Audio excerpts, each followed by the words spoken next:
Цаг хэдвэл чинь 2:10 гэж цаг 30. За сайн байцгаана өрхөм сонсогчдоо. Цэхэдэн подкастын 158 дахь дугаар эхлэхэд бэлэн болсон байна. За энэ удаагийн дугаараар үндэсний ёслолын тэргүүн улс төрч номтой барийг өрөөд байна. Тэгээ юун төрөнд бид бүхний урилгыг хүлээж аваад манай студид хүрэлцэн ирсэнд баярлалаа. За баярлалаа. За анх удаага подкастэнд орж ийн чинь жоохон туршлагагүйдад сонсогч шиг чинь радио шиг явах юм уу те? Ингэн одоо эн чинь YouTube дээр манайх ч одоо 50,000 хүмүүстэй. За тэгээд подкастын бүх платформоор цэцэгдэнэ. За.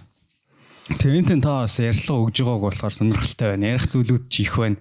Тэгээ нөгөө цаг үеийн нөхцөл байдал нэлээд бас экзэгтэй үед бид хоёрын ярилцлага таарчлаа. За тэгээ эхний ярилцлага ийм асуултаар эхлэе гэж бодож байна. За News segment дээр таны нэг жиргээ яваадсан 2021 онд.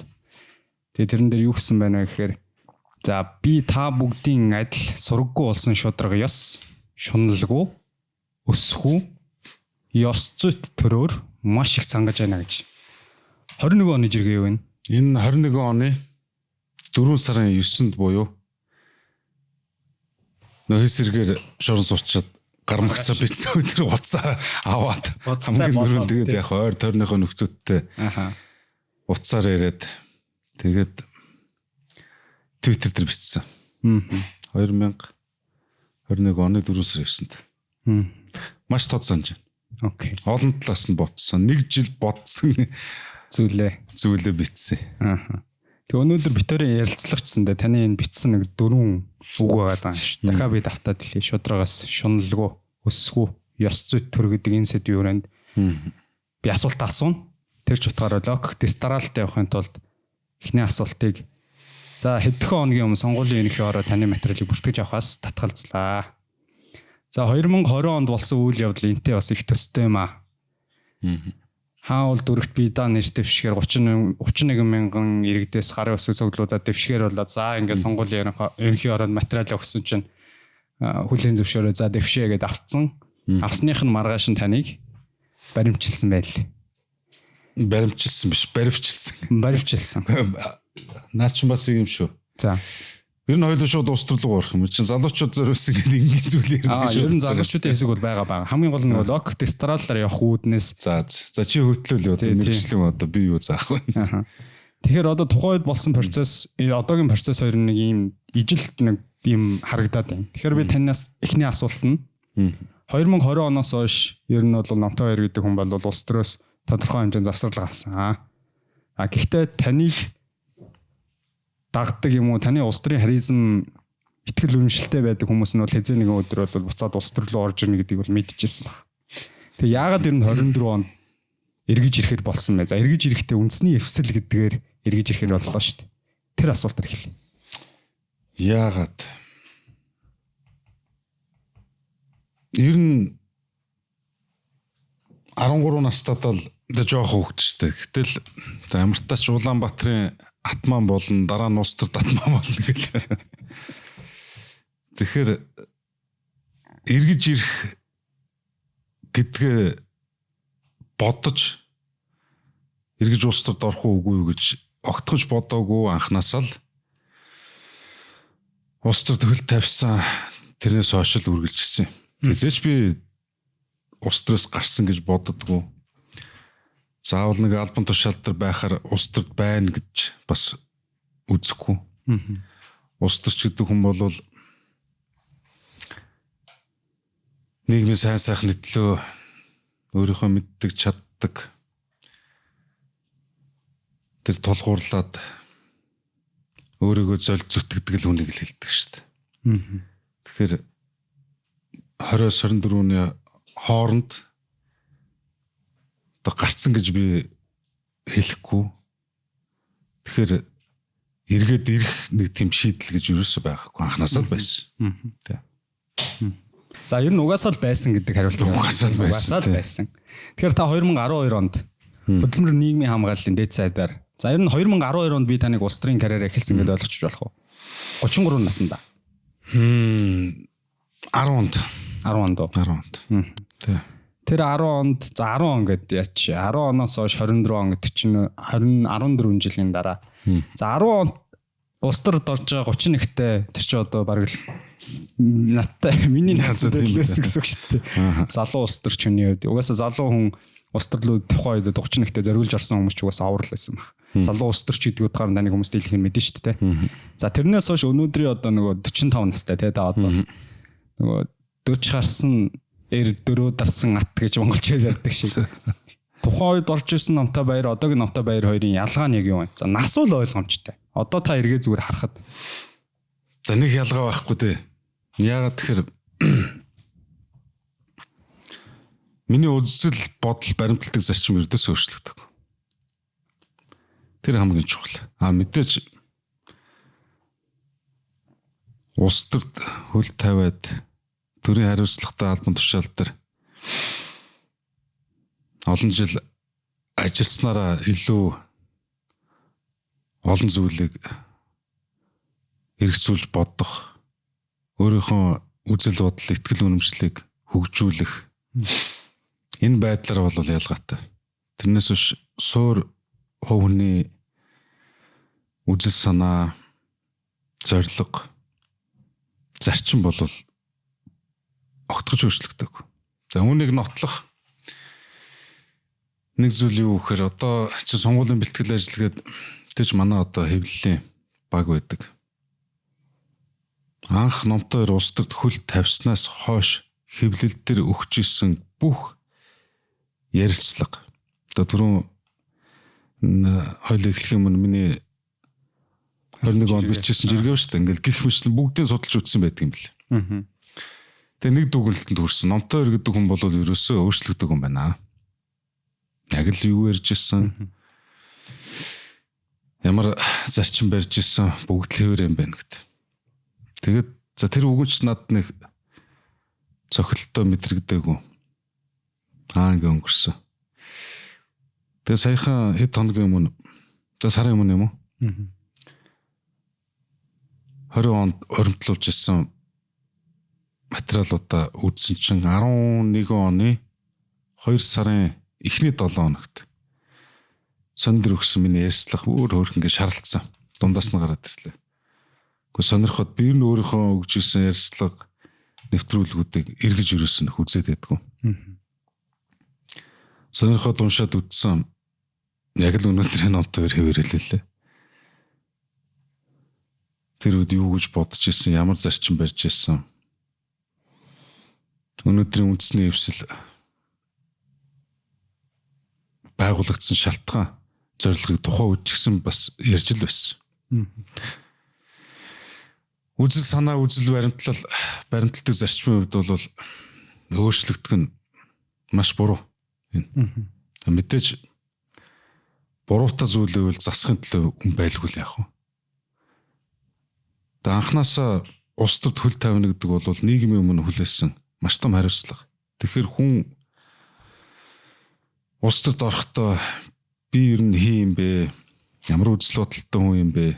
Яах гэж улс төрд орж байгаа юм? Юу зориод байгаа юм? Юу хийж бүтээхин төлөө энэ төрнийг мэдлээ зүтгэх гээд байгаа энэ анханаас маш тодорхой байх хэрэгтэй. Дийлэнх улс төрчид харамсалтай нь улс төрд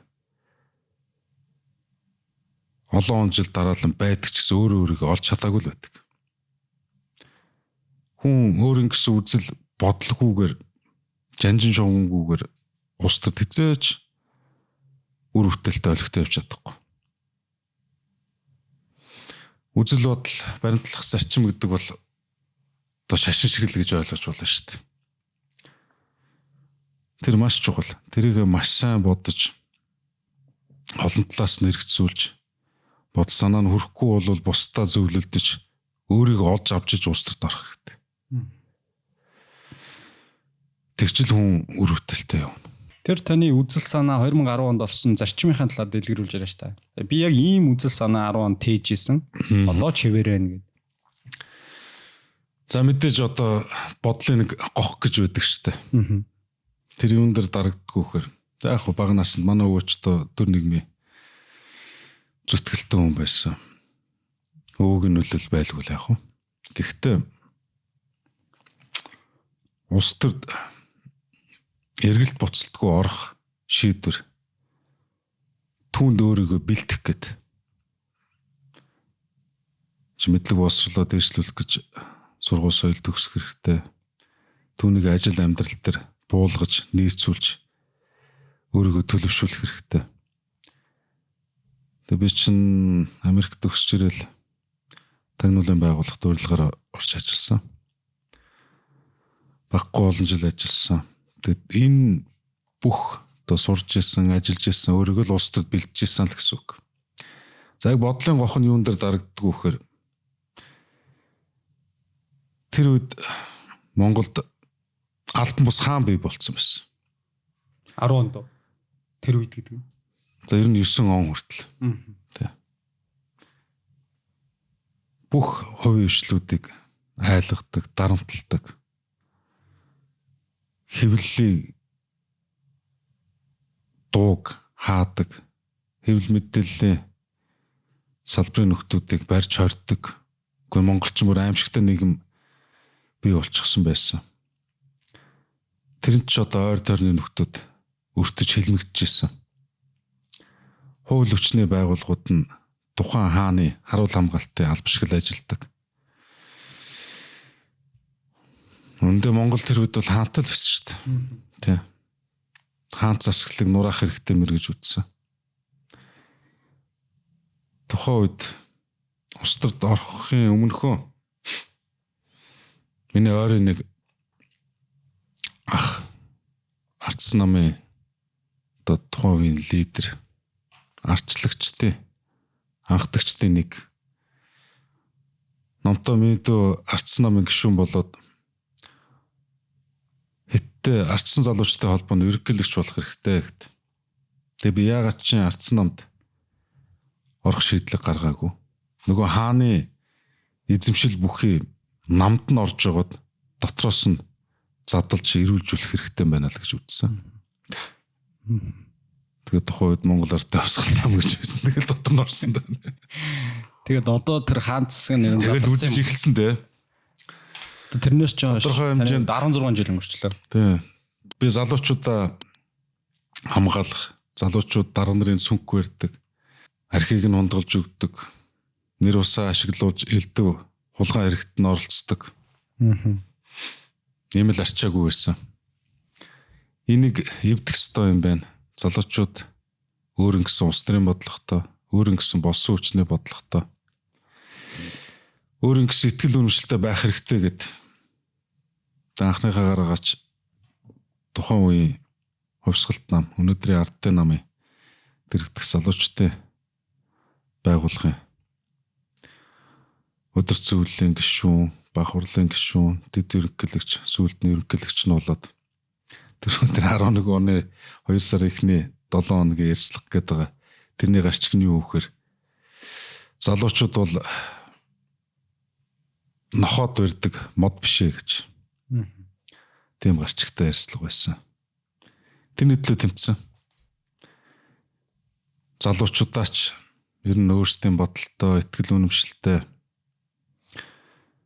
өөрсдийн зарчмын байр суурьтай болгож бол нэгэн цагт бол чадсан. Одоо энэ чинь алдартай шүү дээ. 14, 15 онд амсан. Намзэхийн зодон, нам дотор нам бий боллоо. Тэр нь улмаар явсаар байгаад 16-аас 2020 оны хоорондох ардын намын олонхын бүлэг 65 дотроо 32, 33 болж хуваагддаг. Олон жил үргэлж ирсэн ардын намын дотоод одоо хэрүүл зодон гэх юм уу да. Тэ. Тэрний суурийг тавьсан. Тэрэндээ бол би огтхон харамсдаггүй. Харин ч би зөв зүйлийн төлөө явсан. Өнөөдөр харамсалтай нь буцаал нөгөө аливаа нэг улс төрийн намын амьд бие организм байх хэвээр эрч үт зориг нь байх хэвээр итгэл үнэмшил нь байх хэвээр залуучууд маань гэлцүнх хэрэгжил болчиход байна л да. Буцаад хаан засаг руу явах гэдэг. Тийм л болчиход шүү дээ. Тэ. Буцаал Монгол арчил маань дороотж гин. Тэгж жахад арчлаараа өгсөн улс төрийн нам нь түүний толгойлогч нь удирдагч нь дэндүү Сул дорой байна. Харамсалтай зүйлүүд одоо их л болж штэ нэг юм чинь. Би яг дараагийн асуултанд та хариулчлаа л да. Яагаад тэгэхээр би таныг одоо илүү ярьж байгаа өнөөдрийн шийдэл бодлогын сонсгоор барууны үзэл баримталтай буюу чөлөө зах зээлийг дэмжин үйлдвэрлэл баялаг бүтээж байгаа хүмүүсээ дэмжин гэж ярьдаг байсан. Одоо ч ярьж байгаа. Одоо ч тийм. Одоо ч яагаад ардын намыг сонгоцсон юм болоо гэж би гайхчихсан ба. Тэгээд тухайн одоо жишээ нь 2012-оос 16 онд бол арчилсан нам за нэг тухайд л олонх болсон. За 92-оос 96 онд нэг олонх болсон. Тэрнээс хойш ардын нам толгой байсаар ирлээ шүү дээ. Ер нь шудраг гарахад. Тэгээд би таныг зүгээр сөрөг хүчнлөө н ороод алалцаж болоогүй юм бах та. Өөрийн үзэл баримтал чинь тэртээ түрүү барууных.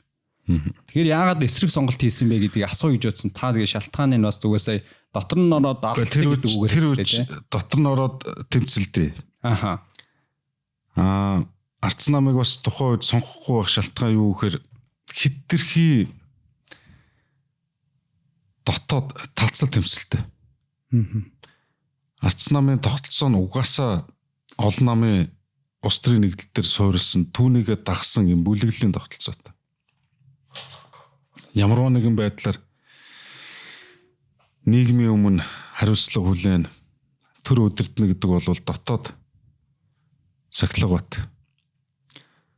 Бие биендээ хүндэтгэлтэй хандах, олонхийнхоо гаргасан шийдвэрт цөөнх болсон хүндэтгэлтэй хандах ч гэдэг юм уу. Нэг юм удирдлага зохион байгуул заавал байх хэрэгтэй. Тэрнээс шуудан тийсэн ивэр шиг эсвэл одоо тамийн ард тоогоошигч гэдэг юм уу. Ийм байдлаар бол ягаж амжилт гарахгүй. Би ч өөрөө цэргийн хүн. Яагаад ч ийм дотоод эмх замбраагүй хэрүүл зонтоттой ийм устрын намд орно гэдэг бол хүндрэлтэй л дээ. Ардсан намд ороогүй бас нэг шалтгаан дэр. Тэгээ тэрэндээ ч би бас тодорхой хэмжээнд баярлалдаг. Харин нөгөө 21 оны 4 сарын 9-ноос хойш надад даалдан бусаар 4 удаа Ардсан намын зүгээс удирдлагын төвшөнд ирж ажиллах санал тавьсан. Зарчмын үед хэдийгээр би ардын намаас хөөгдсөн ч гэсэн өрсөлдөгч намынхаа удирдлагын төвшөнд очиод ажиллана гэдэг бол маш буруу. Тэгээ мэдээж хүн л улсын нэрэгцүүлж олон талаас нь ботсон. Тэгээ илдгээр татгалт зайр өгсөн. Тэ. Үндэсний өвсөл гэдэг санаа баг бахаж байсан. Тэргээ ч бас амьдрал дээр хэрэгжүүлж байсан. Юу гэхээр за би ардын наманд ирэх залуучтай холбооны дарга болчлоо. Нөгөө талдаа Ардсан наманд ирэх залуучтай холбооны удирдлагуудтай би уулзж байсан. Бид улс төрийн бодлогоо нэгтгэж улс төр зөв явахгүй бол өмнөх 20 гаруй жилийн хугацаанд ах нарын алдсан алдааг бид нэр давтаад эдрээс ялгах зүйлгүй. Эдрээс хэтэрж гавьяа байгуулах боломжгүй. Ингээл нэг юм улиг ус улс төрлөгөө бид нар орно шүү. Тэгэхээр нэгдэд хамтраад ажиллая. Монголын залуучуудын төлөө бид дуу хоолой болох ёстой. Аль нэгэн нам нь засгийн эрх барин тэрнээс нь одоо үл хамааран энэ залуучуудын хөгжлийн төлөө бид ядаж бодлого нэгтгэхэд ажиллая гэхэд. Энэ зарчмын саналыг хүлээж авсан. Үр дүнд нь Монголын залуучуудын холбооны удирдлага бүтэц зохион байгуулалтыг бид хамтраад хийж ирсэн. Тэр үед Ардсан нам ирэх барьж ирсэн Мөнхбат гэж залуу Монголын залуучуудын холбооны ерөнхийлөгч. За ардын намын залуучуудын холбооны төлөөлөл болж ерөнхий нэрийн бичгийн дарганд томилоод 4 дэд ерөнхийлөгчдөө 2-2-оор нь ардын нам Ардсан намын залуучуудын томилгоо хийгээд өөрөөр хэлбэл Монголын залуучуудын холбооны бүтэц зохион байгуулалт зорилго бол ардын нам Ардсан намын дэргэдэх залуучуудыг нэгтгэх Монголын залуучуудын хөгжлийн төлөө хамтарч ажиллах тийм огтлцлын эвлэрлийн тим бүтцийн байгууллага болж өөрсөн. Энийг маш амжилттайгаар зохион байгуулсан. Өнөөдрийн үндэсний эвслийн утга зорилго ердөөсөө л бас энэ. Үу талга гэж байхгүй. Тэр Монголын төлөө нийгмийн сайн сайхны төлөө ямар ч одоо улс төрийн намуудтай нэгдээд хамтраад ажиллах юм л үу талахгүй л улс төрийн хүчин шүү дээ. Ерөөсөө л бодлого зарчим нэг. Тэгэхээр энэ нэг гинт энэ 24 оны сонгуул өгтүүлээд гараад ирсэн зүйл огтонч биш. Хаасан 10 жилийн өмнө Монголын залуучдын холбоо өнөөдрийн үндэсний эвсэл утга зорилго нь яг л адилхан. Хоёулаа нэгэнт тань ярьж байгаа үзэл санаа яриад эхэлсэн юм чи үзэл санаатай холбоотой яриагаа дуусгачих гэж бодож байна. Өмнө хоёулаа нэг удаа уулзсан тий. Таны өрөөнд кофе уусан. Тэгсэн. Тэгээд таны яриаг нэг цаг гаруйтай сонсоход ер нь орчин цагийн Монгол улс өгдснөөс хойш бодоо данзан гэдэг ер нь түүхийн тухайн үеийн одоо 1920-од оны төр нийгмийн нэрт төлтнүүдний үзэл санаа болон тэр хүмүүс ярьж хэлжсэн зүйлүүдээс ишлэл болгож яриан дундуур хавчуулж ирсэн. Тэгээ би таныг юу гэж хавчуулсан бол судлаад үзсэн. Тэгээ та сая яриандаа ч хэлэх шиг боллоо. Ламсран гэдэг таны аавын төлөө өвөө нөхий сайдын орлогч байсан юм байна. Тэгээ гадаад явдлын яамны сайд байсан байна. Гэхдээ намын эсрэг бүлэглэлтэй холбогдсон гэж буруутгахтаа хэлмэгдэжсэн байна. Тий. За таны ээжийн талын намнан дөрж гэдэг өвөө бол нэрт соён гээгээр үдгч. За муу адилхан таны өнөөдрийн яриад байгаа барууны соёл тухайд бол одоо барууны соёлыг ярьлаа гэж буруутгахтаа бас хэлмэгдэжсэн байна. Тэгэхээр өнөөдрийн таны ярьж байгаа зүйлүүд гэдэг юм уу өмнө нь хоёулаа танай өрөө нэг цаг кофе уугаа суухад таны тэр ярьж байгаа үзэл сурталууд бол яг таны энэ өвөө болон таны энэ одоо өвөг дээдсийн тухайн үедээ нийгэмдээ ярьжсэн үзэл сурталууд нь шингээгдээд явж гин гэж би таасан. Энэ дээр та бас баттгаад хариултаа өгөөч гэж. Хоёр дахь нь өнгөрсөн түүхээсээ тэгвэл бид яг юу гэдгийг суралцах хэрэгтэй юм бэ? Таныг бас нэлийн түүх судалдаг болов гэж би зүгээр цаг л ярьсан тэр яриан дээрээсээ зүгээр үнэлж дүнсэн шүү. Сэхэтэн. Номтой шин ламсран төмний өвгдөөц тухайн үед Маршал Жобсонгийн орлогч ерөнхий сайд, гадаад хэргийн сайд, Малтарелингийн сайд чин 7 албан тушаалтар байсан тийм үү. Нэг зүйл хэлсэн байдгийн. Чин коммунизмын үед шүү дээ. Өөрөө улс төрийн товчооны гишүүн намын үзэл суртлын хилцээний дарга энэ нийгэмд хөдөлмөрлөж чаддаг нь яагаад хөрөнгөтөн болж болдгүй юм бэ? Энэ нийгэмд сэтгэж чаддаг нь яагаад сэхэдэн тооцогдож болдгүй юм бэ гэж. Монголын нэг харт түүх байдаг сэхэтний төрөгдөл гэдэг. Маш муухай юм хийжсэн. Яадгүй вэхээр тухайн дотоод явдлын яам.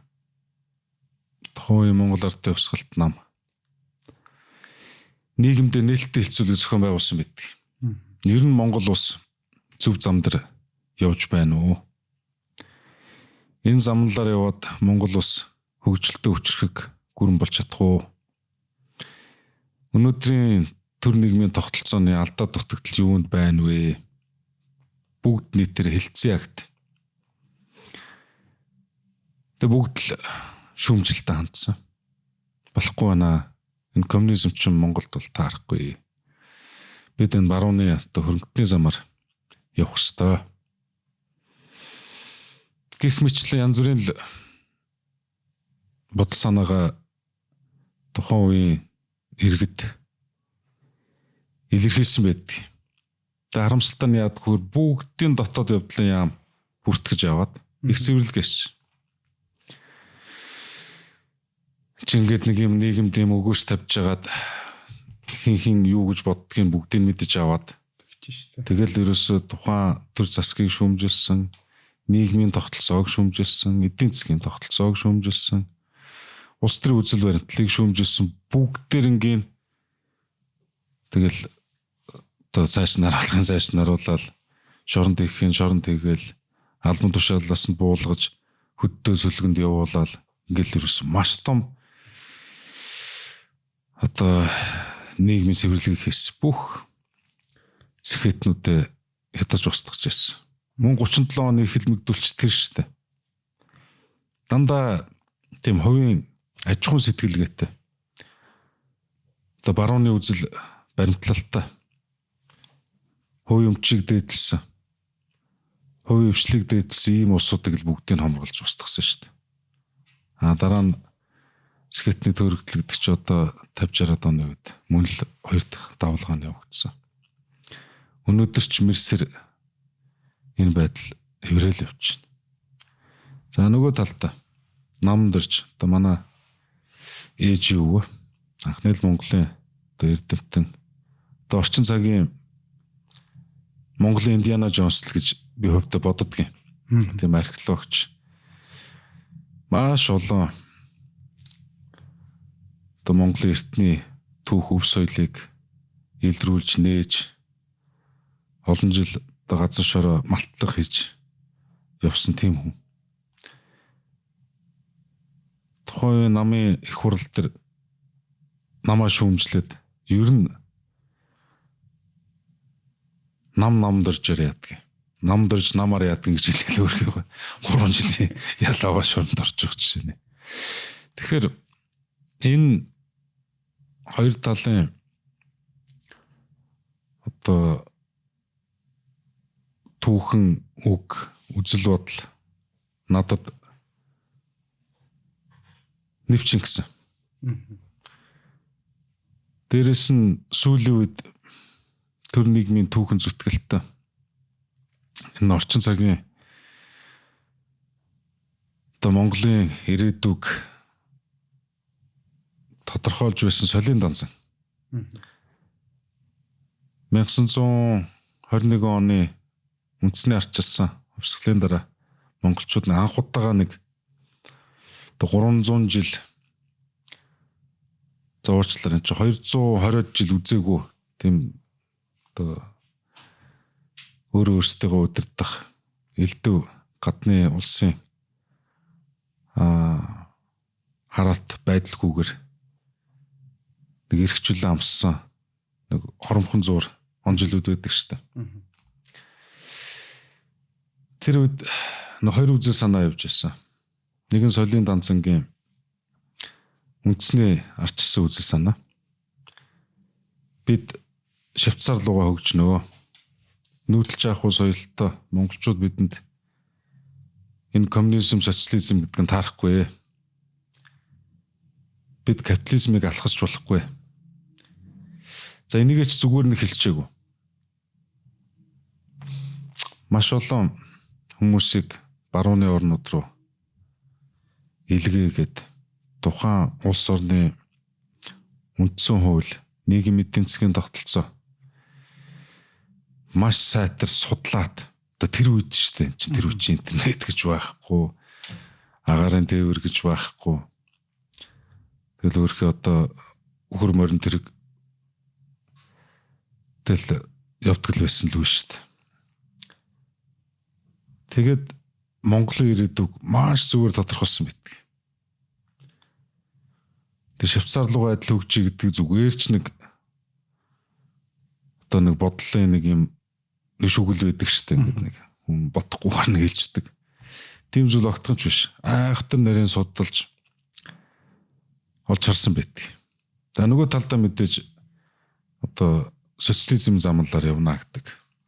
Коммунист Монголыг бий болгоно гэдэг тийм л юу байсан. За мэдээж тэгээ явсаар аваад 24 оны 8 сарын 31-нд солийн данцсан Монгол улс барууны жишг замаар хөгжнөө гэдэг үзэл бодлоосоо болж буудуулаад тэгэл Оросын үндсэн хууль орчуулагдаж Монголд ирээд 90 оны ардчилсан хувьсгал хүртэл тэгээд одоо нэг зомби усал болж хувирсан шүү дээ. Үг үзэл бодлоо хийснийг нь барьж аваа шоронд ичдэг, үгүй бол алаа ичдэг. Хач муугаа нийгэм. Тэрний хор ус шиг өнөөдөр ч гэсэн нэг мөр арилж чадаагүй л явчих шүү дээ. Тэгэхээр миний үзэл санаа саяны одоо ингээд би түүхэн талаасаа өөр чи аавдлаас дурдсан намтай ширэн ламсрын гэдэг хүний үзэл бодол юу вэ? Нам дөрж гэж хүний үзэл бодол юу вэ? Нам дөрж гэдэг хүний үзэл бодол бол ердөөсөө энэ улс төрийн нам гэдэг ийм хүчрхэг байж болохгүй, иргэдэн хүчтэй байх хэрэгтэй үстэй гэдэг ийм л үзэл санаатай юм байна. Намтай ширэн ламсрын өө маань үндэсний арчсан үзэл баримталтай айхтар үндэсхийг үзэлтэй тийм юм байсан. Тэр үуч одоо монголчууд үүх түүхээ эргэж сөхөж харах хэрэггүй хориотой. Тэгэхээр шөнө оройн цагаар тухайн үеийн төрд бэлтгэжсэн залуучуудыг өнөөдрийн удирдлагын академи байранд дуудаал ер нь Монгол улсын одоо үүх түүх ийм учиртай шүү. Үүх түүхээ өв соёлоо мэддэг хүн эх орноосоо хэзээ ч урвдгүй юм аа гэл. Тэнгүүт нөгөө дотоод явдлын яам, Орос элчин сайдын яамны ажилчид нөгөөдг нь улам мэдчихнэ. За маршалч хойвсонд очиж ховлно. Гэхдээ энэ танаа энэ орлогч ерөнхий сайд гадаад иргэн сайд чинь үндэсхийг үзлийг түгээгээд байна. Энэ төрд бэлтгэж байгаа олон залуучуудын тархитлагыг угаагаад байна. Коммунизмын эсрэг байна. Наадхан дарах хэмжээ аваа, зайлуулаа гэл. Тэгэхэд маршалч хойвсон тэрийг сонссон болоод нэг донгодох гэдэг үг байдаг шүү дээ. Нэг донгодсон болоод тэгэд хизээч тэр үйл ажиллагааг зогсоож явахгүй. Тэгээд одоо оч бүлгэм гэж мэдхүн. Сонсч байсан юм. Оч бүлгэмийн одоо удирдагч нь одоо ламсрав. Тэр ямар утга учиртай вэ гэхээр монголчууд тухайн үед тусгай тогтнол олж авчаад хамаг Монгол гэдэг ийм үзэл санааг бодтой хэрэгжүүлэх гэж үзсэн. Өрөөдудаа нэгтгэе. Одоо туваачудаа нэгтгэе, өвөр монголоо нэгтгэе. Бараг монголчуудаа нэгтгэе гэд. Буцаад хүчрхэг Монгол эзэнт гүрнийг байгуулах. Ийм улс төрийн зорилготой. Илч төлөөлөгчд илгээгээд өвөр монголоо буцааж нэгтгэе гэж хүртэл одоо маш том геополитикийн зоригтой алхмыг хийж байсан. Мэдээж тэр үеийн Сталин, Мао Цзэдун яаж зөвшөөрөх вэ? Тэнгүүт нь тэгвэл газар нутгаа эргүүлж олж авч чаддгүй юм бол хүн ардаа эргүүлж олж авъя гэл. Тэгээ манай өвчин одоо гадаад явдлын яам. Нэг сайд. Тэгэл гадагшаа дотгошоо гэхээ бол монголчуудаа их нутагта ирэхийг уриалал. Одоо өнөөдөр Доронтой аймгийн хөлбөмбөр сумын одоо бараг монголчууд тэр оч бүлэнгийн уриалгын дор Монголдо нүүж ирсэн усууд шүү дээ. Гэх мэтлэн монголчуудаа нэгтгэе гэдэг ийм л үзэл санаа. Тэр нь тодорхой хэмжээнд бас амжилттай явж байсан. Ураад монголчуудаа ч гэсэн их орондоо дуудаж авчирч байсан. Ийм л одоо төр нийгмийн сэтгэлтэн байсан байна тий. Одоо нэгтлэн их харамсалтай. Тий.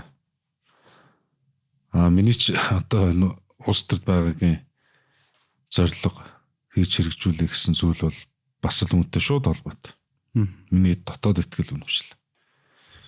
Тэгээ саний ингээд жишээ болгож дурдлаа энийг би бас хэрэгжүүлээ л гэж зорж явдаг. Өмнөх уулзалтан дээр та нэг ийм үг хэлчихсэн шүү дээ. Улс төрчин бол ихтгэл үнэмшил гэдэг зүйлээр явчихдаг юм аа гэж. Одоо манай подкастыг залуучууд дийлэн сонсож байгаа. Бид эдийн зорилгочсон дээр нь залуучууд өөрсдөө улс төр гэдэг зүйлийг энэ бохор бусармаг Ер нь бол залуучууд өөрсдөө улс төрийн үйл хэрэг шийдвэр гаргах үйл явцад орох сонирхол уг нь бол байдаг юм байна л дээ.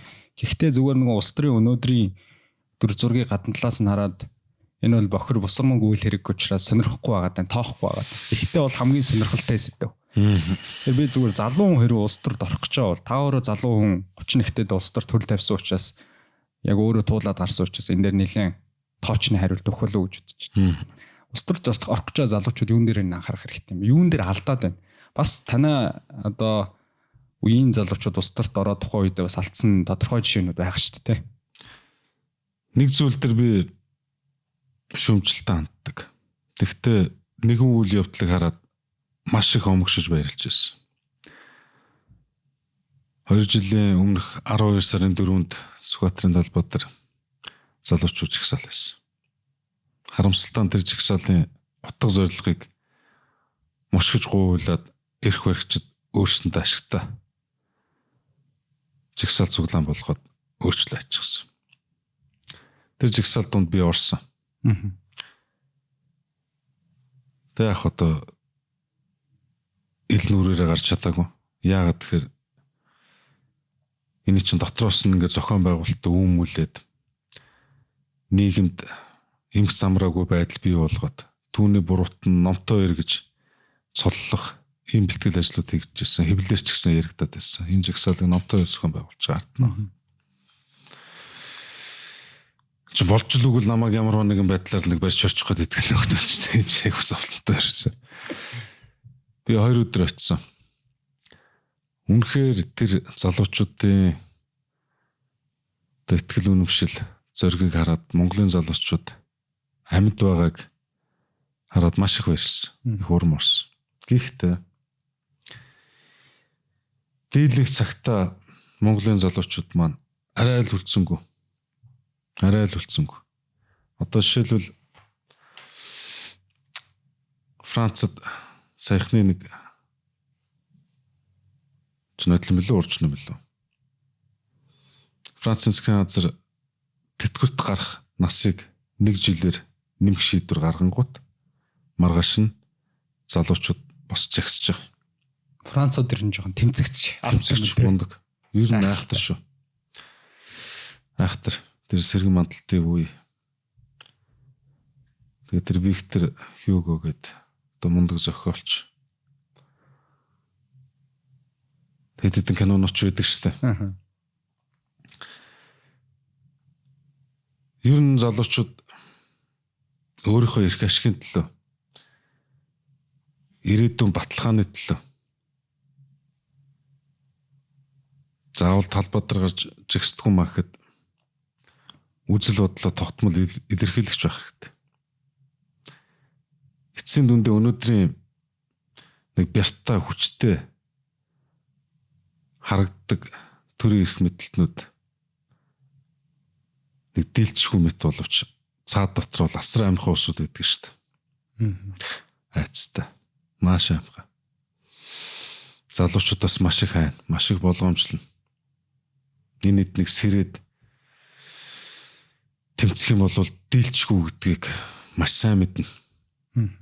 Би ч одоо өөрөө дотор нь өсвөн мэдлгүй байх үү энэ чинь. Гэтэл залуучууд нь нөгөө дарганараас айгаад байдаг. Цүнхийг арчаад байна тий. Цүнхийг арчаад байдаг. Тэгээд ил тод шүүмжлээдэж бас чаддаг. Тэр шүүмжлээ хоорондоо шимнэлдэж ярина. Ийм арчааг үйж болохгүй шнэ. Тэгэхээр улс төрд орохгүй бол нэг асуудал. Гэхдээ нэгэнт төрийн ард одоо мэдээж улс төрл байдаг, улс төрийн намл байдаг. Энд ямар нэгэн байдлаар бид орцчил байх хэрэгтэй.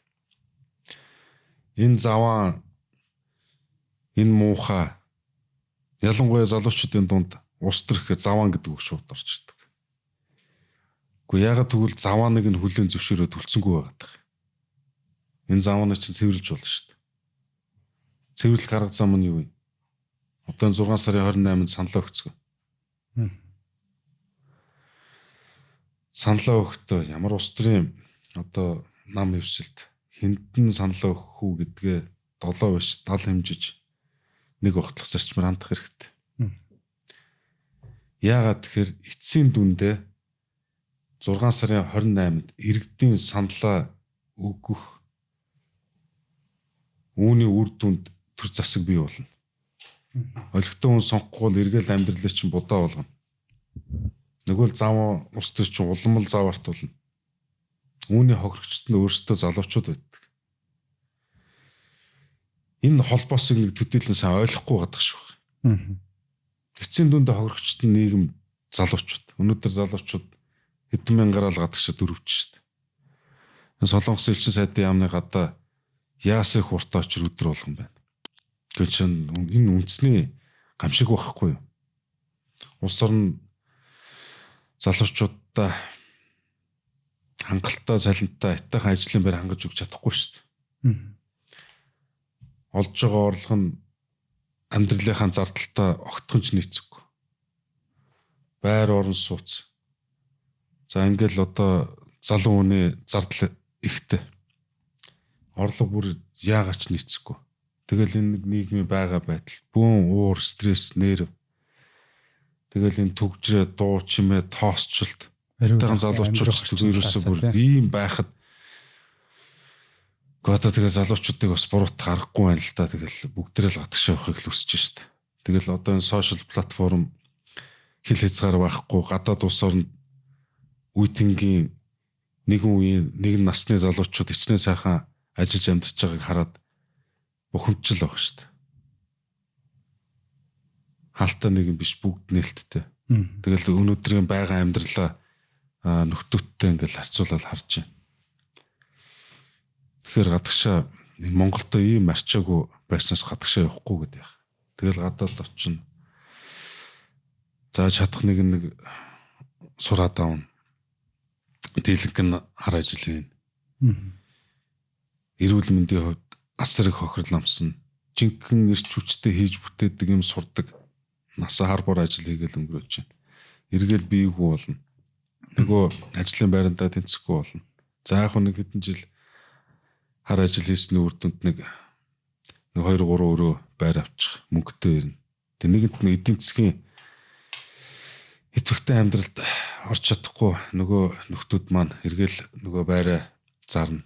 Жижигрүүл нэг өрөө болгон сүүлдээ хашаа байшин болно. Машин тэргээ зарна ингээл халамжийн системд оролт дуусч байгаа байхгүй.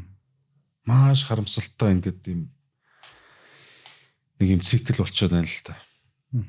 Тэгээ нийт ажилгүйчүүдийн 64% дипломтой залуучууд байгаа. Яагаад ийм асуудал үүсчихэд байна? Яагаад тэгэхээр хадгалаад 10 жилд төгсөд мэдээж их сургууль сурна гэн юугаар сурах вэ? Энийг улс орны хөгжлийн чиг хандлага өнөөдрөөс 4 жилийн дараа ямар байх юм бэ? Энэ улс орн чинь одоо яг ямар эдийн засгийн бодлоготой юм бэ? Би ямар мэрэгжил сонгуул дараа нь залгуулад баталгаатай ажилтаа амьдралтай байх юм бэ? Энэ наад захын хувь хүний шийдвэр гаргахад төр засаг нь өөрөө тодорхой бодлохгүй байгаа учраас шийдэж чадахгүй л байгаа байхгүй. Тэгэл хөдөлмөрийн одоо зах зээл дээр ажил олгогч аж ахуйн нэгж компаниуд дээр ямар залуучууд хэрэгтэй байна вэ гэхээр мэргэжлийн сургалт үйлдвэрлэлийн төв, политехник коллеж төгссөн инженер техникийн ажилчид голдуу хэрэгтэй байдаг. 70% нь 30% нь одоо эдийн засагч, хуульч гэд. Гэтэл боловсролын салбараас 70% нь тэгэл нэг эдийн засаг, хуульч гэл одоо цагаан захтан гэж томьёолдог шүү дээ. Гэтэ энэ ч хоёр утгатай шүү. Ийм залуучуудыг бэлтгэхэд байдаг. Хөдөлмөрийн зах зээлийн нөгөө эрэлт нийлүүлэлтийн баланс нь ингээд 30-70 харьцаатай алдагдаад байдаг. Энэ бүгдийн цаад учир шалтгаан нь юу гэхээр өнөөдрийг хүртэл Монгол улс яг ямар замаар хөгжихийг тодорхойлоогүй байхгүй. Ямар замаар хөгжих юм? Энэ зам нь ямар улс төрийн үзэл баримтлал төр байх юм? Нийгэм эдийн засгийн тогтолцооны одоо суур зарчим нь юу байх? Өнөөдрийг хүртэл Монголын төр маань энийгээ тодорхойлж чадаагүй явж байгаа шүү дээ. Нэг талдаа коммунист юм шиг, нөгөө талдаа капиталист юм шиг. Гадны хүмүүсээр танай нийгмийн эдийн засгийн тогтолцоо чи яг юу юм бэ гэвэл бид хариулж чадахгүй шүү дээ. Өнөөдрийн цалингийн тогтолцоогоор яг коммунист тогтолцоо. Ямар ч одоо чөлөө зах зээлийн зарчим дээр суйрлаагүй. Нийгмийн даатгалын тогтолцоогоор. Тэр шимтгэл нь татвар мэтэл болчихлоо шүү дээ. Энэ төсвийн бодлогоо хар. Ингээл энэ бүгд тэгээ төрийн өмчт бөөн үйлдвэрийн газар шүү дээ. Энэ чинь ард хэдэн улс төрийн намын дарга нар л байж байгаа. Энэ бүгд ингээ харахаар коммунист тогтолцоо. Гэхдээ бол яах бас нэг арчлалын буйн найжгүй нэгж компаниуд бас үйл ажиллагаа явуулалаа. Ингээ харахаар капиталист юм шиг. Тэгэл хин ерөнхий сайд болно тэр хүний мэддэг чаддаг үзэл бодолтой бол үзэл бодол нь юу гэдгийг тэнд хөдлөгдөж ингээд залгадаад байдаг. Тэгээ айгүй өрөвдмөр ш тэрөөс. Тэм жанжин шугам гэдэг зүйл огтхонч Монгол тавигдаагүй. Төрөний дурдаад байдаг, хойлын яриад байдаг, солийн данцсан гэдэг хүн энийг чинь л айгүй зүв тавьсан байхгүй. Дааж Оросууд орж ирэл монголчин самраал. Тэгэл 90 он хүртэл тоглолоо шүү дээ. Одоо ч бас үгээр байхгүй оролцоод л шүү дээ. Одоо та шууд бодлого ярьж байгаа юм чи би саяны та хүндсэн сэдвүүдээр нь тэгвэл наривчлаа хэд хэдэн асуулт очоод асууч. За. Хамгийн ихнийх нь геополитикийн асуудал гэдэг чинь та болохоор сая за 90 он хүртэл яваад одоо ч бас нэг үлдэгдэл байгаад байна. Та бол улсын их хурлын парламентод 8 жил суусан. 5 дотор. Үнэхээр геополитикийн тэр урдаас болон хойноос дарамт шахалтанд бодитоор байдаг юм уу? Байдаг бол хэр хэмжээнд байгаа одоо? 90 оноос хойш зүйл. Байлгүй яах вэ? 58. Ялангуяа 2017-оос 21 оны хооронд бүр ирчүүчтэйгэр байсан шүү. Яг төмөр замаа харсан тий. Үед энэ Баттулга гэж нөхөр ерөнхийлөгч байх үед. Монгол улс чинь 15 онд баха гадаад бодлогын хувьд төвийг сахинагт. Тэр өвчнгөө болсон. Дээрээс нь Шанхай хамтын ажиллагааны байгууллага гишүүн болно гэж бүр болохоо алдсан шүү дээ. Тэр мэдж байгаа үстэй. За гишүүн болцсон бол одоо Норс Украины одоо энэ дайнаас үүдэлтэй барууны орнууд тийм зүгээс тавьж байгаа хориг гэл Монгол бол маш хүнд байдалд орох байсан. Гэх мэтлэн төмөр замын бодлого. Гэхдээ Оросуудад л таата нөхцөлийг бий болгосон шүү дээ. Бүр тодорхой ярих юм бол нүүрсний зах зээл. Монгол бол өрсөлдөгч, Оросын өрсөлдөгч, Австралийн өрсөлдөгч. Тэнгүүт л 10 хэдэн жил энэ төмөр замыг чинь гацаагаал. Энэ хооронд ч Оросууд Монголыг тойруулаад төмөр замаа бариад хятадын зах зээлийг эзлэл авчлаа шүү дээ. Жилдээ 100 сая тонн нүүрс. Оросууд зардаг. Гэхдээ Монгол асар их хөгжих боломжийг алдсан. Наацхан чинь. Би энэ бүгдийг хийсэн. Нөгөө их хоронч дүртэй Алтмаагийн Баттулга гэдэг нөхөр л хийсэн шүү дээ. Оросын бууны нохоо гэж би яриад идэх чинь тийм л учиртай шүү дээ. Тэгээ одоо бодвол ингээл намайг одоо нэр төр тардлаа Оросын бууны нохоо гэлээгээд одоо өөрөө тэрийнхээ шүүхтэр нотлно үз. Гэхдээ Монголыг үнэхээр алсан. Гэхдээ тэгэл энэ Монголоо хорсон монголчуудаа золигт гаргасан ийм нөхрийг дэмжиж алга ташаад идэт би бүр гайхаад идэг. Энэ хэвлэл мэдээлэл тарих угаалт гэдэг бол бас л мундаг юм а. Одоо монголчууд нэг хэзээ ухаарна. Өөрсдийг нь одоо бүр жинхэнэ гээд одоо хохироогоод ядуу байлгаад амьдралын самраад байгаа нөхдүүдийг л алга таш дэмжиж дахин сунгуулаар саналаа өгч дэмжиж идэг. Гүр гайхалтай тэнэглийн тогтолцоо бий болчиход байгаа шүү дээ. Тэгэхээр би бүр залуучуудад бүр би чиний урилгыг хүлээж аваад тэгээд мэдээж одоо энэ подкаст гэдэг зүйлийг уучлаарай одоо мэдэхгүй анх удаага л орж байна. Залуучууд ихээр сонсдог гэхээр бүр дуртаяа зорж ирсэн маань энэ. Яагаад тэгэхээр залуучууд маань юмыг одоо олон талаас нь бодож өөрийн гэсэн одоо бодолтой өөрийн гэсэн үсэл санаатай болох хэрэгтэй. За энийг бас хийхэд хэцүү л дээ. Манай боловсролын систем гэл үнэхээр бүр яг коммунист тогтолцоороо шүү бас л өргөдмөр байгаа шүү дээ. Энэ чөлөөт зах зээлийнхаа зарчимтай системээр явахд өөрчлөгдөөгүй, шинжлэхдэггүй. Саяхан нэг 10 жилээ төгсөж байгаа хүүхэд яг л үнэнгийг хэлчихлээ. Энэ юу гэлээ? Хараад новшин энэ новшин 12 жил сурсан. Гэхдээ яг л үнэн шүү дээ. Тэ. Энэ бид нар ер нь тэгвэл өөрчлөлт дургүй юм шүү. За одоо ингээд таны яриаг сонсоход залуучууд ийм нэг хэлэхэд бид нар ингээд одоо байгаа энэ амьдралынхаа болохгүй ахуйн асуудал гараал төгжээ. Одоо 10 сар бол нутаа бухимдах юм аа. За тэгээ сошиал медиагаар бид жоохон ингээд трийг ярих юм аа. Гэхдээ хэн нэгэн хүн гарч ирээ зориглоод юм уу өөрчлөлт хийе. Эн чин буруу юм аа. Бид нар ингээд 30 жил явчаад байгаа. Эний чи ингэя гэхээр нөгөө тарих угааж байгаа хэдэн үнтэй нийлж байгаа нөгөөдхөө балбчих юм аа.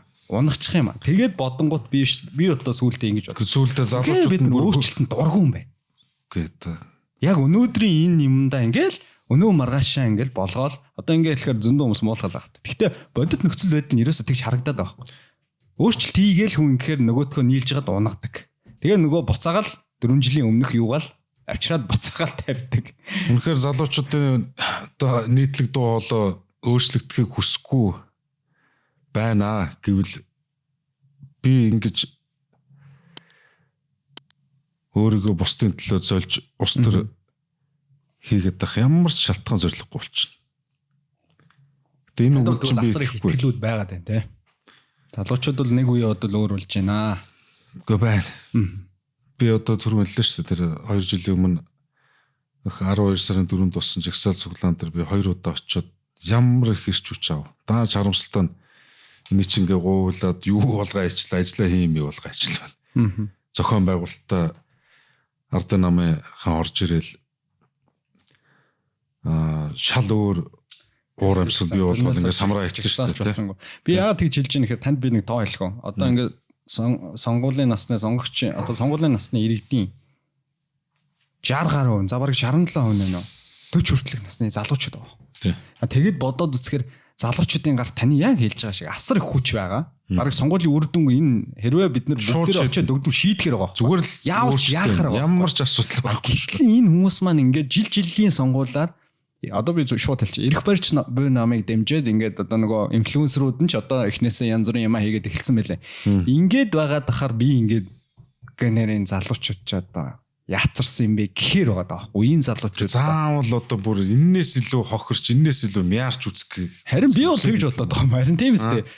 Одоо хоёулаа ингээд халт сууж байгаа ярихаар одоо ингээд айгүй гоё юм яриад л одоо залуучууд ингээд тэгсэн хэрнээ сонгуул төхөнгөө шал өөр дүр хувирчаад байна шүү дээ. Тэгэл нэг тарих угаалт л орчих юм да тархиа угаалт. Тэгтээ ямар ч хүч бол байгаа гэхдээ бол санал нийлж байгаа шүү. Тэр асар их 67% гэдэг энэ тоон дээр бол нэр үнэхээр 58 жил гэсэн энэ нийтлээ бас зүтгэх хэрэгтэй юм тэмцэх хэрэгтэй байгаа тийм. Тэр ч дотор уйлаа өнөдөр ингээс ханы нэг ярьж шүү дээ. Хамгийн хүчтэй зүйл чинь үг шүү дээ. Тэр арчсан нэг юм чинь л үг гэдэг асар их хүч шүү дээ. Тийм. Одоо би арчлалтай холбоотой танаас юм асууя. Үндэсний арчлалын үзлийн дор энэ улс төрийн намуудын нэгдэл бүхий үндэсний эвслийг байгуулсан гэж та хэд маань бэлтгэлдээ хэлсэн. Би болохоор сүүлд ингэж хэлээд нэлээд хүмүүсээр адлуулсан. Монголын арчлал халдвар авсан юм шүү гэж нэг юм бичээд. Та юу гэж бодож байна? За арчлал маань халдвар авсан юм шүү гэж. Ер нь ямар төрлийн арчлал болох л та. Монгол 90 оноос хойш бий болсон арчлал гэдэг маань зүйл яг юу гэчин зүйл болчихоо гэдэг нэг хармаар байна. Арчлал гэдэг одоо юу гэдгийг энэ аяг гэдэг шиг арчлал чинь энэ гэдэг зүйл бас биш байхгүй. Монголд ямар төрлийн арчлал, ямар хүн өнгө төрхтөө, үгүй ямар хүн амт шимттэй, ямар хүн дүр сэлбэртэй арчлал бий болчихоо. Энийг бид нар ихлэд ярих хэрэгтэй байхгүй. Мэдээж арчлал гэдэг бол ер нь ард засаглал гэсэн л утгатай үг шүү дээ. Тэ. Хүний эрхийг дээдлсэн сонгох хэрэгтэй иргэдэн төрөө бий болгож бүрдүүлж иргэдэн төрөө удирддаг юм тогтолцоо. Гэтэл энэ тогтолцоо энэ арчлал гэдэг утгаараа яг хэлбэрчээд явж гинэ. Үгүй шүү. Ерөөсөө үгүй. Иргэдийн үг үзэл бодол төр тулгуурлаж төрний ажиллаж гин үгүй шүү. Хитгэн нэг намчин хэдэн новчнууд л байгаа шүү дээ. 96 4 гэдэг том ял байдаг. 4% буюу төрийн эрх мэдэлтнийг тойрон үргэлсэн хэсэг бүлэг хэсэг. Дострын намын одоо ойр тойрны дэд удирдлагууд түүнийг тойрон үргэлсэн бизнесийн хэтэр гэдэг. Тэр 4% өөрсдөө ард иргэд гэж боддог. Тэр 4% өөрсдөө Монгол улс гэж боддог. 96% нь чи бид нар. Ингээд Монгол хоёр кастын системтэй. Яг ийм дүр зураг Монгол бий болсон. Тэгэхээр нэг арчлал гэдэг үг маань ердөөс амьдрал дээр хэрэгжихгүй байна шүү дээ. Хүний эрхийг дээдэлдэг нэгдсэн үндэсний байгууллагын одоо хүний эрхтэй холбоотой бүх хэд гэрээ конвенцэд орсон. Амьдрал дээр хэрэгжүүлж байгаа юм юу вэ? Юу ч байхгүй. Хууль нь үнээс хараардаг. Түрүү ярианых ихэнд хэлж штэ. Ярьцаагүй тэр. Хасагдсан гэл. Тэ. Яг нь шүүхийн процесс явж л байна л да. Энэ бол цэг тавигдаг байгаа. Ардын намд болохоор цагдаагийн ерөнхий газрын тодорхойлт гаргаж өгөхдөө айгүй тодорхой хуулийн дагуу гаргаж өгчвөл надад гаргаж өгөхдөө цагдаагийн ерөнхий газар маань өөрсдөө хууль зөрчиж тодорхойлт гаргаж өгвөл эн чинь ингээд цаад утгаараа одоо бас их үгийн хууч ардын намын гишүүнчлэлтэй байсан үнэхээр үзэл бодол нийлхээ болоод өргөдлөө өгöd намаас гарцсан 3 нөхөр байгаа. Тэгсэн 2 хоногийн өмнө сонгуулийн ерөнхий хорон дээр ардын намаас хандаж бичиг хүргүүлсэн баг. Наа чи манай намын гишүүч шүү гэд. Тэнгүүт өөдөр намынх нь бичгийг үндэслээд чи хуулаараа өөр намын гишүүнийг альва намын өвсөл дэвшүүлж болохгүй хөл та. Тэнгүүт хасаа ичиж байгаа. Үгүй ийм тийм бүдүүлэг зэрлэг байж болохгүй шүү дээ. Энд чинь ингээд цаад утгаараа юу гэхээр төрийн эрх мэдлийг хуульдааны аргаар зохион байгуулалттайгаар цагдаагийн ерөнхий газар нь оролцоо, сонгуулийн ерөнхий хороонд оролцоод энэ эрх барьж байгаа ардын намтайгаа нийлчээд тэдний хүсэл зорилгоор хөдлөд байгаа нь энэ үндэсний аюулгүй байдлын эсрэг гэмтэрэг буюу төрийн эрхийг зохион байгуулалттай хуульдааны аргаар авах ийм асуудал хийгдэж шүү дээ. Яагаад тэгэхээр ингээ хэдэн улсуудын хасаа ичгээр ардын намынхан сонгогдож орох магадлал маш өндөр болчиход байгаа байхгүй. Ийм заваа юм хийгээд байгаа байхгүй. Тэрний наадтай чинь 100% санал. Сүүл би тэгэхээр нөө арчлал гэдэг зүйл чинь байна уу? Тэ энэ аяг ийм бит хэлбэрээр байдаг шиг бидний арчлал яг юу болчиход байгаа. Дийлэгт хотлоо очиод байгаа байхгүй. За өчүүхэн арчлалын бүр хэсгсэн арчлал гэдэг үг. Өчүүхэн арчлалын буйнд хоёулаа харин ёстой хэл хязгааргүй хин нэгнээр заалахгүй хин нэгний дарамтанд дор биш сайхан чөлөөтэй ярьж байгаа нь хоёулаа арчлал бас мэдрээд байгаа шүү тэ. Оронцгүй арчлал байхгүй гэж хэлэхгүй. Гэхдээ төрийн бодлого шийдвэр арчилсан зарчмаар явагдаж гардгүй. Тэгвэл ард түмэн энэ одоо биднэрт байгаа энэ арчлалынхаа үнэт зүйлийг ойлгуулах. За тэгээд бид нар контент бүтээж байгаа залуучууд нэлээд энийг соён гээгэрүүлэх талаас тэгвэл ажиллах хэрэгтэй байна. Хэрэгтэй юм байна л да. Тэгэхээр альва нэг юмнийхээ үзэл сурталыг хүн биднэрт яг өнөөдөр юу байгаа вэ гэдгийг утга учирыг ойлгохгүйгээр хүн хамгаалахгүй юм байна л да. Тэг хүмүүс энийг ойлгоод эхэлчихээр тэгвэл бид нар дуурах хэрэгтэй байна. Сонголтоо бас очиод дуулахдаа яаж дуулах вэ гэдэг ойлгох. Би сая яагаад энэ асуултыг танаас асуусан гэхээр би сүүл арчлал хэрхэн мөхдөг вэ гэдэг монгол хэл дээр орчуулсан Харвардын 2 профессор бичсэн ном байна. Тэгээ тэр хоёр нөхөр болохоор 2016 онд Дональд Трамп Америкийн сонгуульд үцээд тэгээд нөхдөөд ер нь Америкийн арчлал ер нь цэвтэй болчихж байгаа юм шүү гэдэг утгаар тэр номыг бичсэн байна. Тэрэн дээр номон дээр ингэж бичдэг байхгүй яг таны хэлж байгаа. Наад номч чамд байвал надад өгөөрэй. Тэгэхээр да. Өрсөлдөгчийн хууль ёсны байдлыг хүлээн зөвшөөрөхгүй байх болвол энэ бол дарангуйлагчийн дөрвөн шинж тэмдгийн нэг юм авч. Зөв шүү дээ. Одоо энэ тохиолдолд бол өрсөлдөгчөө зүгээр шударгаар өрсөлдөе л дээ тийм ээ. Тэгэхгүй зүгээр хууль ёсны эрх байдлыг дээр нь тоглолт хийж нэг бол тухайн үед одоо чинь нэг өрсөлдөгчөө хүртэл Дональд Трамп чинь энэ бол гэмт хэрэгтэн мэрэгтэн тий. Тэгж тоглолтууд хийжсэн байгаа. Тэгэхээр яг нэг арчлалын суурь зарчим алдагдж байгаа зүгээр энэ одоо энэ сонгуулийн эхний энэ өрсөлдөөн дунд л харагдаж байна л да. Тийм учраас Монголд арчил байна уу гэж би өгөөдгөж танаас асуусан. Тэгээ та ч яг тэр талаас нь хариулж шиг боллоо. Дараагийн нэг зүйл нь байна. Хитээцэн намчрахал гэдэг. Одоо яг бодлогын төвшөнд л би танаас асуултууд асуув. За нам бол өөрөө төрийнхөө дээр гарцсан байгаа. Засгийнхаа дээр гарцсан байгаа. Тэрнтэй бол би бол залуу хүнийхээ хувьд бол санал нийлнэ. Хувь улс төрчийн тоглолт гэж ер нь байна уу? Та энэ дээр юу гэж харж байна? Одоо бол ингээд сүрхий боловсралтай залуучууд энэ жил за жагсаалтаар байна уу, тойрогт байна уу дэвшиж байна. Энэ залуучууд маань улс төрт ороод хувь улс төрийн тоглолтоо хийж чадах болов уу? Яг ард иргэдийн хүсэж байгаа шиг тэр бодлого шийдэл тэр хайр орон сур гадаадын орн баруун сураад ирсэн боловсралаа хэрэгжүүлээд улс орны нийгмийн амьдралыг сайжруулах тал дээр бодлого шийдвэр гаргаж чадах болов уу? Та юу гэж бодож байна? Ардын намаараа өгүүлж байгаа цагт чадахгүй. Яг л миний туусан замаар явна. Гэхдээ миний туусан замаар явах бас амаргүй шүү. Амаргүй. Тэгэл дийлэнх нь өөрөө ч мэдлгүй нэг тэнэг намчин л болцсон явж идэг юм дөө. Өчнөө сайхан залуучууд тэр бодлого ардын нам тэгэл орсон шүү дээ. Өчнөө олон залуучууд орсон. Өнөөдөр анх ямар үзэл бодолтой, ямар зорилготой улс төр төлөв тавьж илаа, юу гэж ярьж илаа. Өнөөдөр шал өөр хүмүүс болцгоосон. Бүр ярьж байгаа юм бүр сонсоод бүр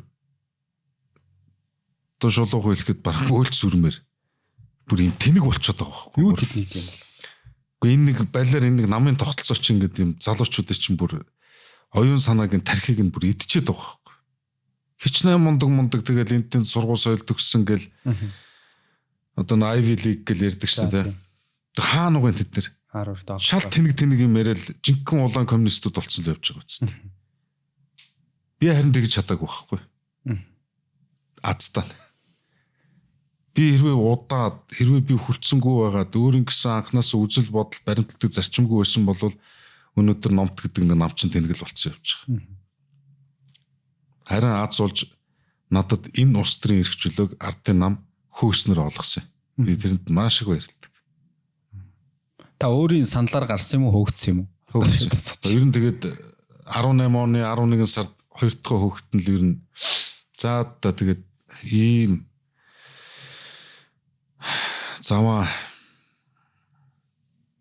тогтолцоонд би бол удаан тис чадахгүй байна. Ер нь өөрийнхөө улс төрийн зам мөрийг эртнээс бодож бэлтгэх ёстой юм байна л гэж би бодож ирсэн.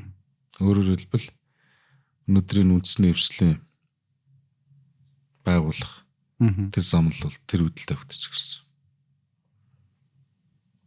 Та одоо улсын хурлд ингээд гарлаа тий 2024 оны ардын намаас улсын хурлд орсны чинь дараа таныг намдаа буцаж хэлсэх санал тавьбал яах вэ? Нэгдүгээрт надад тийм санал тавьж чадахгүй. Надаас асар их болгоомжилж байгаа. Надаас асар их айж байгаа. Тэрний үйлдэл одоо ингээд хасгаж оролдол үзээд шүү дээ. Тэрний үйлдэл 20 онд намайг хууль зөрчил үндэслэгүүгээр барайл хорьсон шүү дээ сонгуулаар. Эцэн нүрэндээ гүтгэж ял өртлөө гэж үзлээ шүү дээ. Тэр заалт ял өгсөн заалт чинь бүр өмнөхөө сонирхолтой байлаа. Би тэгтээ хөөлч юм биш болохоор ажилдаа хайн ганцсан гэдэг заалт байсан тий. Үгүй ажилдаа хайн ганцсан. Тийм үстэй ер нь бол ажилдаа хайн ганцсан гэдэг зүйл заалт үстэй. Үгүй юу? Өөр юм байсан уу? Үгүй яг хуулиар бол хэрэлдээ. Гэтэл би ажилдаа эсэргээр асар хариуцлагатай хандсан шүү дээ. Ямар шийдвэр гаргасан гэж. Жишээлбэл одоо ингээд тийм залуу хүн нэг стартап бизнес эхлүүлээ. За.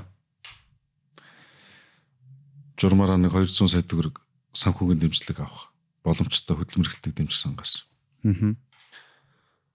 Чи 30% нь буюу 60 сая төгрөгийг л эргүүлтүүлнэ.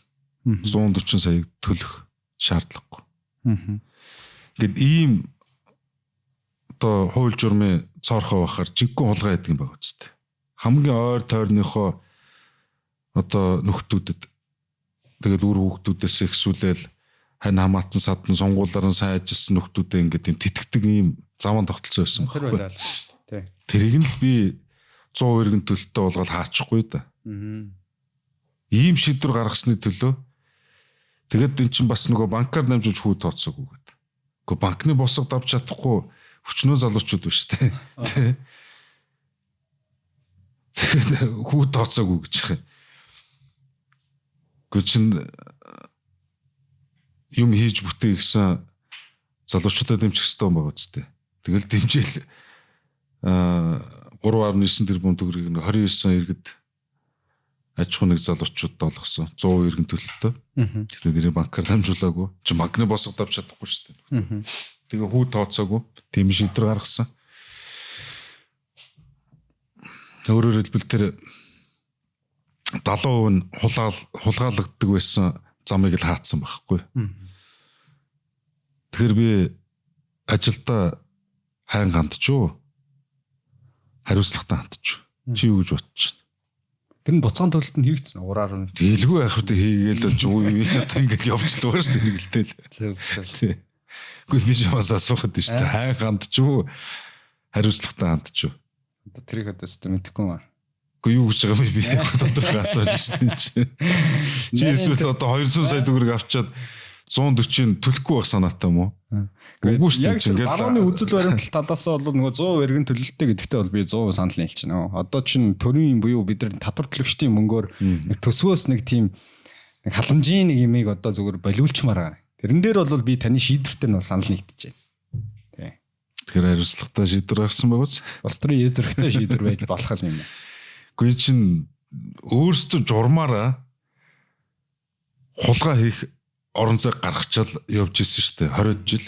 Хин ч мэддэггүй байсан тэрийг. Тэгээ ер нь бол тэрийг үстэй бүр дид сайд байхдаа урд нь мэддэггүй байсан. Сайд болоо очсон чинь гэнч овоод тэрбум төгрөг байна. За энэ мөнгө чи яах хэвтэй вүлээ. Юунд зарцуулах вэ дүүлээ. За халамжаас өдмөр эргэлтэн бодлогын хэрэгжилтийг хангая. Илүү юм хийж бүтээ гэсэн залуучуудаа бас дэмжье. Тэгсэн 70% нэргэн төлөгдөхгүй. Чи яхаараа 70% нэргэн төлөгдөхгүй юм бэ? Чи заавал 100% нэргэн төлөгдөх ёстой. Тэгэл тийм шийдвэр гаргасан. Тэгэл тэрэн дээр нь л тэгсэн хаан ганцсан явчих юм тийм. Гэхдээ бас нэрээ алдж байгаа шүү дээ. Тэгээ яг энэ чинь та нэг олон яриаг бах. Одоо ярихгүй болохоор чи ингэж л ярихгүй бол хүмүүс одоо мэдэхгүй ш. Тэрийг бол би зүгээр хайл таагаал үцгээ зүгээр хаан ганцсан гэдэг нэг өгүүлбэр л байсан. Тэгээд би өөр юм олж хараагүй. Тэнгүүд одоо над хаан ганцсан чи авилгын хэрэг болгоод цагтаагаас ингээд юм зориудаар ингээд юм төөрөгдүүлэх байдлаар сонгуулийн ерөнхий оронд бичиг өгөөд бичигт чинь бол угаасаа авилга албан тушаалын хэрэгт холбогдсон гэдэг нэг угаасаа бичиг өгчөөд байгаа шүү. Тэр нь болохоор саяны ажилдаа хаан ганцсан гэдэгтэй холбогдож байгаа юм тий. Тэр тэгж хольж удаад байгаа байхгүй юу? Наа за. Тэгэл айгүй ойлгох. Хин ийм хэрэг гаргаад ирсэн болоо гэж бодсон. Бүх ажилтны одоо гэдгийг одоо албанд авилгатай холбогдсон гэхээр бас цагдаагийн ерөнхий газар шүү дээ. Тэ? Зүгээр л хоёр тоо л байгаа байхгүй. Нэг нь 22 гэдэг тоо, нөгөөдг нь 23 гэдэг тоо.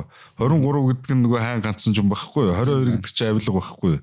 22 23 гэдэг тоог л ингээд одоо ялгаас алахгүй мэдэн бодолч тэм төөрөгдүүлэх зорилгоор бичиг сонгуулийн ерөнхий оронд өгчөж байгаа юм. Бүр хөгийн бүр таны ингэсэн юм шүү. Тэгсэн чинь нөгөө сонгуулийн ерөнхий орон өө тийм үгээд намаа хасаа ичиж байгаа юм. Тэгвэл энэ цэг тавигдаг асуудал. Ажилда хаан ганц гэдэг уржигдар. За та яриагаад бас. Нийслэлийн захиргааны иргэн шүүхэд бүх нотлох баримтуудыг авчиад өгсөн. Бүр хөдөлгөшгүй нотлох баримтууд. Одоо тэгэд шүүхэн яаж шийдэхийг харъя. Ер нь ямар ч тохиолдолд энэ улсын хурлын сонгуульд номтой миний бие үндэсний эвслээ удирдаад орно. Одоо тэгээ сонгуул болохоор ч одоо нэг намаа барай хийждэг жишг тогтчиход байгаа шүү дээ. Гэхдээ тэгэл юу ч одоо гүчгэд одоо хэрэг зохиогоод шоронд хэлсэн ч би тэндээс удирдана. Бүр ямар ч нөхцөлч шүү. Ямар ч нөхцөлтэй. За ямарс нь тэр нь бол удахгүй шийдэгдэх байх ш тэ. За харъя да. Тэгээд энэ бол харах юм. Одоо өнөөдөр ирэх барьж байгаа ардын намын шүүх үү эсвэл Монгол төрийн хуульд эдэлсэн шүүх бодол харъя. Тэ. Дараагийн асуулт нь болохоор эдийн засгийн аюулгүй байдалтай холбоотой асуулт. Наач их чухал асуулт шүү. Наач. Яагаад тэгэхээр бид нар эдийн засгийн за нэг одоо түүхэн талаасаа ч ингээ хараад үзэхэд бид Монгол улс бол эдийн засгийн одоо зайлшгүй шаардлагаараа бид бол хуримтлалтай байх хэрэгтэй. За хуримтлал байхгүй учраас бид нар чи хөгжихийн тулд гаднаас зээл тусламж авч байна. Тэгээ Монголын одоо нийт төр 34 тэрбум доллар болжээ. Монголын өр. Цаашид бид энэ байдлаараа ерөөсөө яваад ах юм. Тэгэхгүй одоо жишээ нь ингээд гадны хөрөнгө оруулалт татъя гэж яг ингээ нэг сайхан ярьдаг дотоодын үйлдвэрлэгчтэй дэмжийл гэдэг, баялаг бүтээгч байгаа хүмүүсээ дэмжийл гэдэг. Тэгээ одоо тэр хүмүүс нь ч бүр байн барьж чороод усалж болох болно. Тэр хүмүүсийг ч зөндөө байн барьж чороод ер нь одоо хашрааж эхэлж шүү дээ, тийм ээ. Тэр энэ дээр одоо үндэсний эвслийн бодлого за ямар байгаа юм бэ? Үндэсний аюулгүй байдал Монгол улсын язгуур эрх ашиг дотор аюулгүй байдлын хэд хэдэн чиглэлтэй. Үүний хамгийн чухал нь ер нь чухалгүй аюулгүй байдлын чиглэл гэж байхгүй л дээ. Эдийн засгийн аюулгүй байдал. Би 2008 онд тагнуулд эргэж дуудагдаад тухайн үед 10 дангийн бол дарга тагнуул ерөнхий газраар очсон, даргаар очсон байсан. Миний маш их хүндэлж дуугийн сонсч явдаг нэг эрхэм. Үндэсний аюулгүй байдлын зөвлөлийн нарийн бичгийн дарга байсан. Стратеги судалгааны хүрээлэнгийн захирлаар ажиллаж байсан. Тагнуулын дэд даргаар бас ажиллаж байсан. Мэргэжлийн Америкт элчин сайд, Австралид элчин сайд, сүүл Туркид элчин сайд хийжсэн. Наваа нэг өдөр дуудсан. Нэргэд ажилдаа ороо гэсэн. Би 2 удаа татгалцаа 3 дээр нь за дарга. Би иргэд ажилдаа орё. Харин намайг шар хар мах хатах ийм ажил дээр томилчор гэд. Тэгэхээр над болдарга юу гэсэн бэхээр эдийн засгийн аюулгүй байдлын чиглэлээр ажиллана. За ингээд энэ чиглэлийг аваад ажиллаж ирсэн. Би ч урд нь гадаад тагнуулаар ажиллаж байсан. Сүрх тагнуулын газарт эдийн засгийн аюулгүй байдлыг хангах чиглэлээр.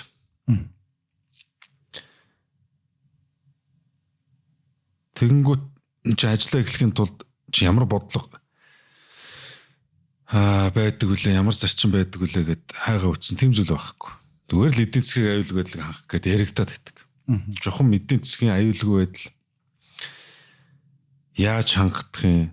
Бодит байдал дээр хангахтаад байна уу, хангахгүй байна уу? Хангахгүй бол хэдүүгээр хангахгүй байгаа. Тэгээ энэ ч ингээд тоон үзүүлэлтүүд байх хэрэгтэй шүү. Тийм зүйл ерөөсөө юу ч байдаг. За энэ байдлыг ороод болдарга дээр ороод хэллээ. Гэхдээ чинь ямар бодлого зарчим байгаа юм бэ гэсэн. Харин тийм одоо наад дээр бид нар бодлого гаргах хэрэгтэй байна. Тэгээ би одоо бодлогын судалгааны ажил хийсэн. 8 хуудас бүхий танилцуулах мэдээ би ч танилцуулж ирсэн. Тэр маань ч бас нэлээ одоо үнэлгээ аваад. За би юунаас эхэлдэг вэхээр ер нь эдийн засгийн аюулгүй байдал гэж яг чухам юу хэлэх юм? Аюулгүй байдал маань Монголд хангалтаад байгаа мó, хангахгүй байгаа мó? Хангах нөхцөл болцоо нь юу юм? За ойлгомжтой энгийн зүйл шүү дээ. Монголын эдийн засаг бол яг тогтвортой суур эдийн засаг гэдэг зүйл байхгүй. Түүхийдээ экспортн дээр түшгэлсэн л эдийн засаг шүү дээ. Яагаад 34 тэрбум долларын үзэлэнд орчиход байгаа. Яагаад ингээл байсаг л мөнгө хөвлөд байдаг. Яагаад энэ цалин тэтгэмжийн худалдаа авах чадамж өдрөөс өдөрт унаад байгаа. Яагаад ингээд инфляц өндөр өргөн хэрэглээний бараа бүтээгдэхүүн өсөд байгаа. Яагаад халамж автгараад байгаа. Гэхдээ энэ бүгд чинь ерөөсөө эдийн засгийн аюулгүй байдал хангагдаагүйгийн маш тод жишээнүүд. Өнөөдөр $1 Монголын 3400 төгрөгтэй тэнцэж штэ. Тэ. Өөрөөсөө бид нэр одоо хүнсний аюулгүй байдлын хувьд гэхэд би бүр маш тодорхой жишээ ба. Тэгэхээр залуучууд бас нэлээд ойлгох байх. Тэнхийг дахиад микрофон даадаж чухал юм гэж байгаа учраас 2001 онд намайг гадаад тагнуулын газарт ажиллаж байгаа. Монголын төр Далай ламд виз олгочваа. За. За хятад мэдээж маш дургуутсан. 90-ны бомбтой техникийн засвар үйлчилгээний дотоод ажилтнаа хаагаа ичсэн. 2 хоног. За энэ 2 хоногийн хугацаанд 48хан цаг штэ.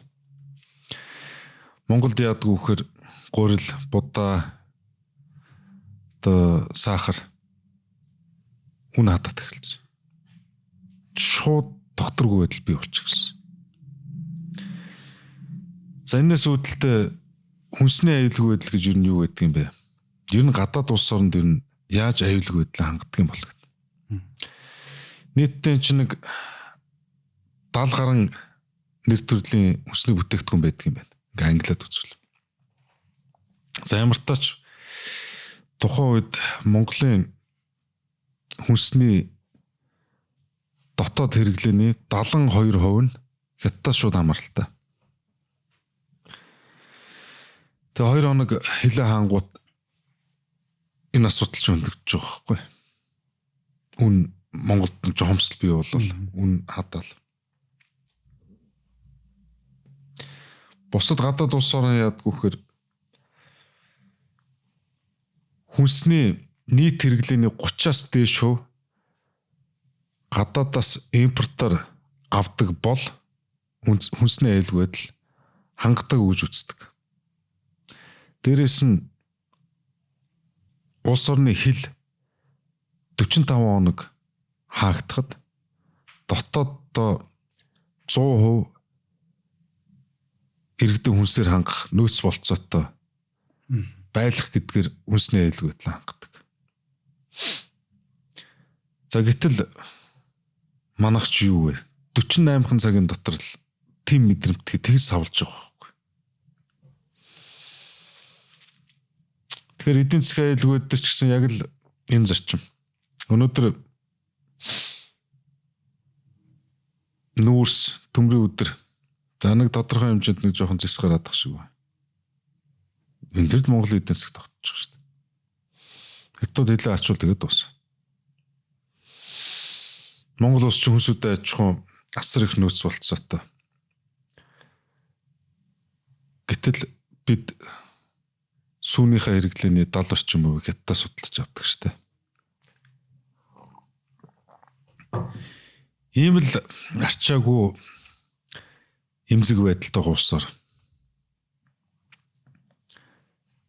нефт бүтээгдэхүүний хувьд Оросоос 100% хамааралтай. Эрчим хүчний хувьд Оросоос тодорхой хэмжээнд хамааралтай.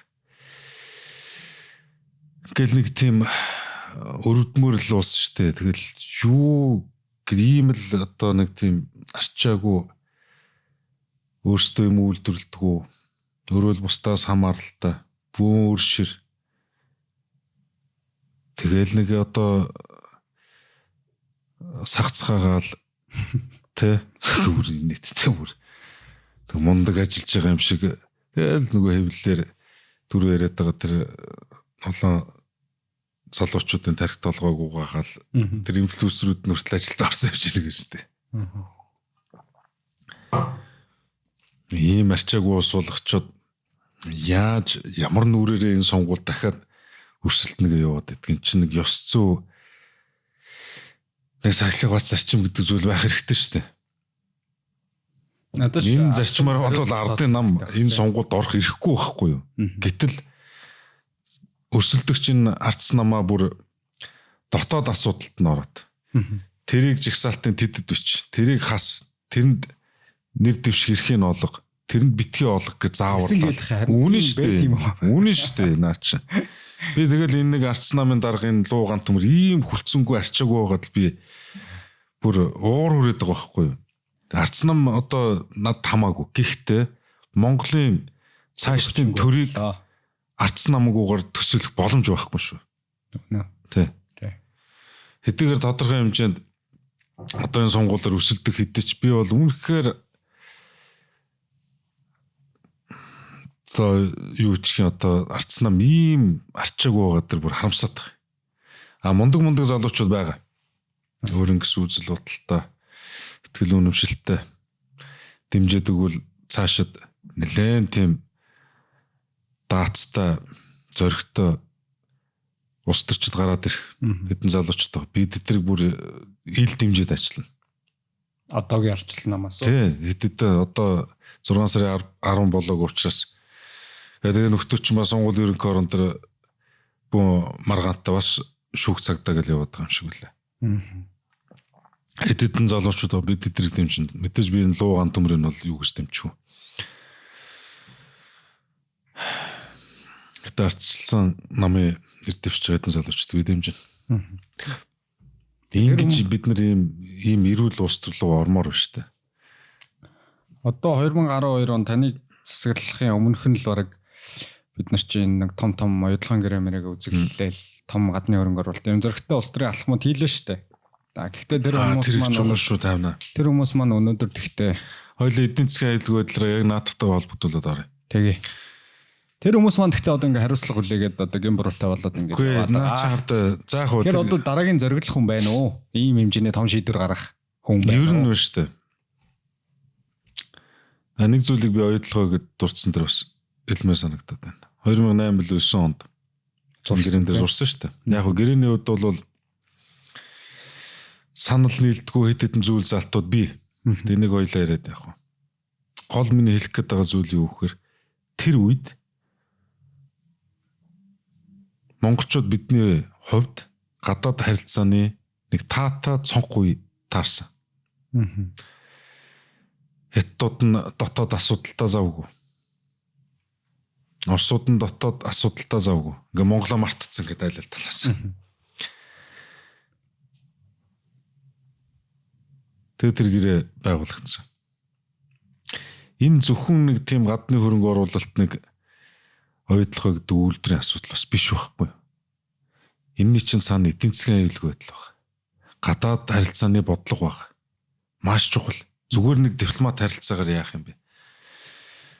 Эн чинь бүр бодит ингээд гадны хөрөнгө оруулалтыг татна гэдэг Монгол улсын эдийн засгийн аюулгүй байдал тусгаар тогтнолоо бэхжүүлж байгаагийн нэг алхам. Өнөөдөр оюутлахын гэрээг өнөөдөр зурх байсан бол уучлаарай. Барууны улс орны хөрөнгө оруулагчтай зурулахгүй шүү. Нэг бол хятад, нэг бол Оросын компанитай л зурна. Гашуун үнэ тэр шүү. Тэгэхээр оюутлахын гэрээг байгуулсан гэдэг бол эдийн засгийн аюулгүй байдлаа хангах маш том өшөөрг болсон. Яг гэрээний одоо тэр доторх задлаа зүйл заалт гээд бас төвчж боломгүй хэдэн асуудлууд бол бий. Энийг бол одоо өөрчлөлт шинжилгээний төлөө бид явах хэрэгтэй. Харилцсан одоо ашигтай нөхцөлийг бүрдүүлэхин төлөө гэсэн үг. Тэгэхээр одоо таасаа харилцан ашигтай гэж байгаа учраас ялчгүй л гадаадын хөрөнгө оруулалтыг дуртахгүй бол энэ уулуурхайн салбарыг ярихгүй болохгүй. За макгруптэй бол угаасаа л тэгэл холбож таныг бол ярих нь л тодорхой шүү дээ. Тэгэхээр уулуурхайн салбарын талаар би ингэж асуух гэдэг.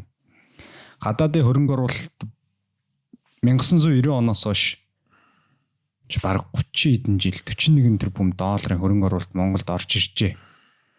Үүний тал нь ер нь оюутлах юм аа. Тэгээд бодохоор одоо сүүлийн 4-5 жил бол бид нар гаднаас ямар ч хөрөнгө оруулалт татаагүй байна. Тэгэхээр би өөрөө уулуурхайн салбарт ажилладаг хүн. Тэгэхээр Монгол улс бол зүгээр уулуурхаагаараа хөгжихгүй гэдэг бол угаасаа худлаа. Гэхдээ гадны томоохон баялагтай улс орны жишээ ч гэсэндээ угаасаа уулуурхаагаар дамжиж бусад салбараа хөгжүүлдэг. Бусад энэ хөрөнгө оруулалтаа солонгоруулдаг. Тэр Монгол улс өөрөө уулуурхаагаас орж ирж байгаа орлогоо өөрөө зөв захиран зарцуулж чадчихэв үү гэдэг ихний асуултыг би асууж. Чадахгүй. Тэр дүүл одоо цааш яах вэ? Одоо ингээд би зүгээр ийм амар санаа зовдөг байхгүй. Популистууд. Популистууд бол ард түмний айц дээр дунд нь гарч ирж ард түмний саналыг авч төрийн эрх барьдаг. Энэ уулуурхаа чинь байгаль орчинд муу юм аа. Энэ бачууд чинь ингээд Монголын хамаг баялаг аваад байгаамаа. Ерөөсө популистууд нь хэрвээ баялаг бүтээгч нарыгаа ингэж ард түмний тархийг уугааж унгасаараа байх юм бол бид нар цаашаа ямар зам руу яваад ах юм бэ? Нөгөө эдийн засгийн аюулгүй байдал бидний том яриад байдаг зүйлээс улам л холдно. Энэ дээр зүгээр байр сууриа хэлээч гэж шудраг. Тайвна чи сая асуултаа асууж явахдаа байр сууриа маш тодорхой хэлчлээ. Хоёулаа 100 хүн гэж л. 100 хүн гэж л байна. Тэгэхээр ард түмэн зүгээр нэг юм мессежийг өгмөр байна. Энэ баялагч нь Одоо баялаг хинэг бүтээж байгаа Германд очоод муу юм уу? үгүй шүү дээ. Харин тий. Одоо ихвш бас хэрэггүй юм уу? одоо хүн баяжих хэрэгтэй, баяжих боломжтой гэд энэ үндэсний хвшлээ чинь бодлогоор энэ дэр тулгуурлаж байгаа. Мак одоо Яг хэдэн үндэ. мянган ажлын байр бий болгож улстай хэдийн 4000 гаруй ажилтаа. Сүүлийн 10 хэдэн жил эхний топ 5 татвар төлөгчтэй л нэг шүү дээ. Айг. Тэ. Нийт төлсөн татрын үзэх юм бол 1 жилийн улсын төсвийг бүрдүүлэх таны бүрдсэн баг шүү юм. Дээрээс нь 650 орчим одоо аж ахуй нэгж компаниуд жижиг дунд үйлдвэрлэгчтэй хамтарч ажилладаг. Дотоодын ханганы нийлүүлэлт. Тийм шүү дээ. Тэ. Тэдрээс ч үйлчлэгээ худалдаж аавна, бүтээгдэхүүн худалдаж аавна. Чи үндэсний үйлдвэрлэл бий болж байж бусад үйлдвэрлэлүүд өөрсдөө хөгждөг. Тэгээ яа харахгүй уул уурхайн салбар бол манай эдийн засгийн хөгжлийн нэг суур мөн үгүй мөн. Үүнээс олж байгаа баялагийг юунд зарцуулах хэвтэй? Боловсрол зарцуулах хэвтэй. Залуучуудаа зарцуулах хэвтэй. Эргээд эдийн засгийн одоо идэвхтэй оролцогч нарт оролцогч нарт ингээд бэлдэж өгсөн ийм эрх холбоог бүрдүүлэх хэрэгтэй. Харамсалтай нь энэ хаашаа ордгоо. Төрийн тендер өдрөө явд юм шиг. Гэхдээ энийгэд намчтын Германд л орж байгаа шүү дээ. Тэ. Ингээл ямар ч бодлогогүйгээр бүр маш том төрийн албаны бүтцтэй болчихсон. Өнөөдөр ягаад энэ цалин багш эмчний цалин нэмж чадахгүй байх. Ягаад энэ ажиллаж байгаа залуучуудын цалин нэмж чадахгүй. Ягаад тэгэхээр маш бодлогогүйгээр цаана улс төрийн одоо сонгуул одоо мөнхөд ялах тийм зорилготойгоор төсвөөс цалин авдаг ингээ 300 мянга. Намайг дэд сайд авах 100 мянга байсан. Одоо чин 300 мянга болчиход байна. Тэгэхэд Монголын хүн ам бараг 3 сая байсан. Одоо нэг 3.4 сая л байгаа шүү дээ. Тэгэхэд тухайн үед Монголын хүн ам 3 сая байхад 100 мянган төрийн албаагч байж болоод байсан. Одоо 3.4 сая хүн амтай нэг 400 мянгаар нэмэгдлээ. Гэтэл төрийн албаагчдын тоо 3 дахин нэмэгдсэн. 300 мянга болсон. Ингээд л эдэн хувийн хвшлийнхаа хөдөлмөрлөл байна. Түүнээс одоо төлөгдөх татвар төсөв бүрдүүлдэг. Гэтэл 80% нь төрийн албаны цаана нуугдсан улс төрийн намын бүтэц. Үнийг санхүүжүүлдэг. Энэ 34 тэрбум долларын гадаад төр үнэтэй ч шууд холбоотой. Эдийн засгийн аюулгүй байдлыг хангах үнэтэй ч холбоотой. Бид нар эдийн засгийн аюулгүй байдлаа хангахын тулд энэ хүүхэд залуучуудынхаа мэдлэг, боловсрол, хүндээ хөрөнгө оруулалт хийх. Эргээд эдийн засгийн бааз цураа тэлэх. Гэтэл энэ мөнгө хувийн хвшлээс хангалттай орж иж байгаа. Гэтэл шаал буруу зүйлд зарцуулаад байгаа байхгүй. Чи 80% нь төрийн албаны ард нуугдсан намчтыг салинжуулаад тахаар чи яаж явах юм бэ? Тэгээ ардын намч өнөдөр дийлдэхгүй. Энэ сонгуулаар ялна. Тэр ойлгомж. Тий. Сайндаа ялахгүй ширөөсөө ингээд ялдаг бүтцээцсэн байхгүй. Тэгээ энэ салингийн хин олж өгдөг гэж хамгийн тэнэг нь юу гэхээр нөгөө авлагтаад байгаа хувийн хвшлийнхэн толд. Бүр ийм заваарсан тогтолцоонд орсон. Энийг л эвдийгээд байгаа шүү дээ. Энийг 12 онд эвдэгдэхгүй. За одоо л дахиад ирэх барина. Тэгээ оюун эрдэнэ ерөнхий сайд. Би бол эвдэж чадна гэдэгт 58.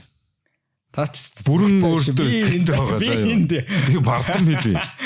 Би энд ингээд яахаар эргэлзээд байгаа таач бас л. Үгүй яах юм бэ? Би чинь бас нэг энэ Монгол орны чинь нэг эд гисэн.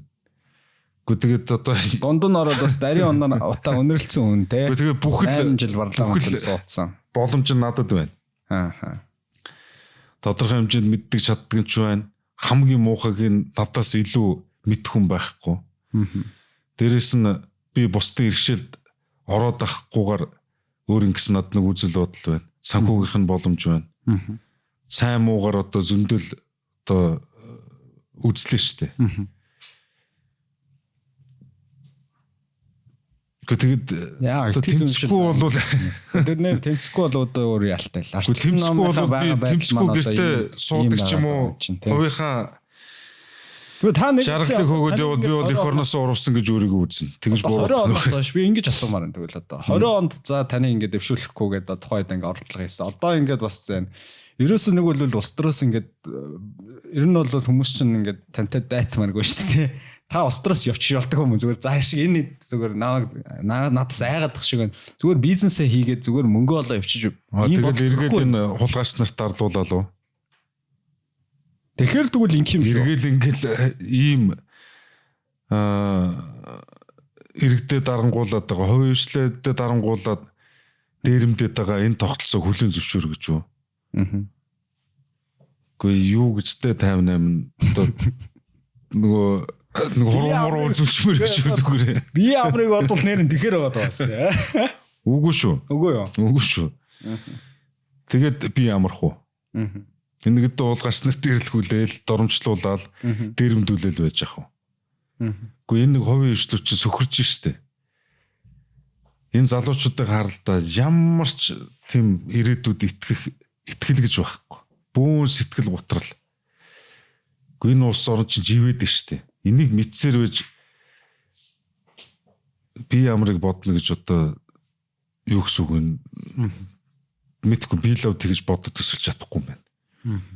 За сая та миний асуусан асуултанд бол нэлээ уран бомгож явах шиг байна тийм. Одоо би тэгвэл ингэж асууя сая. Одоо болчооч гэж хэлж чадчихна бүр.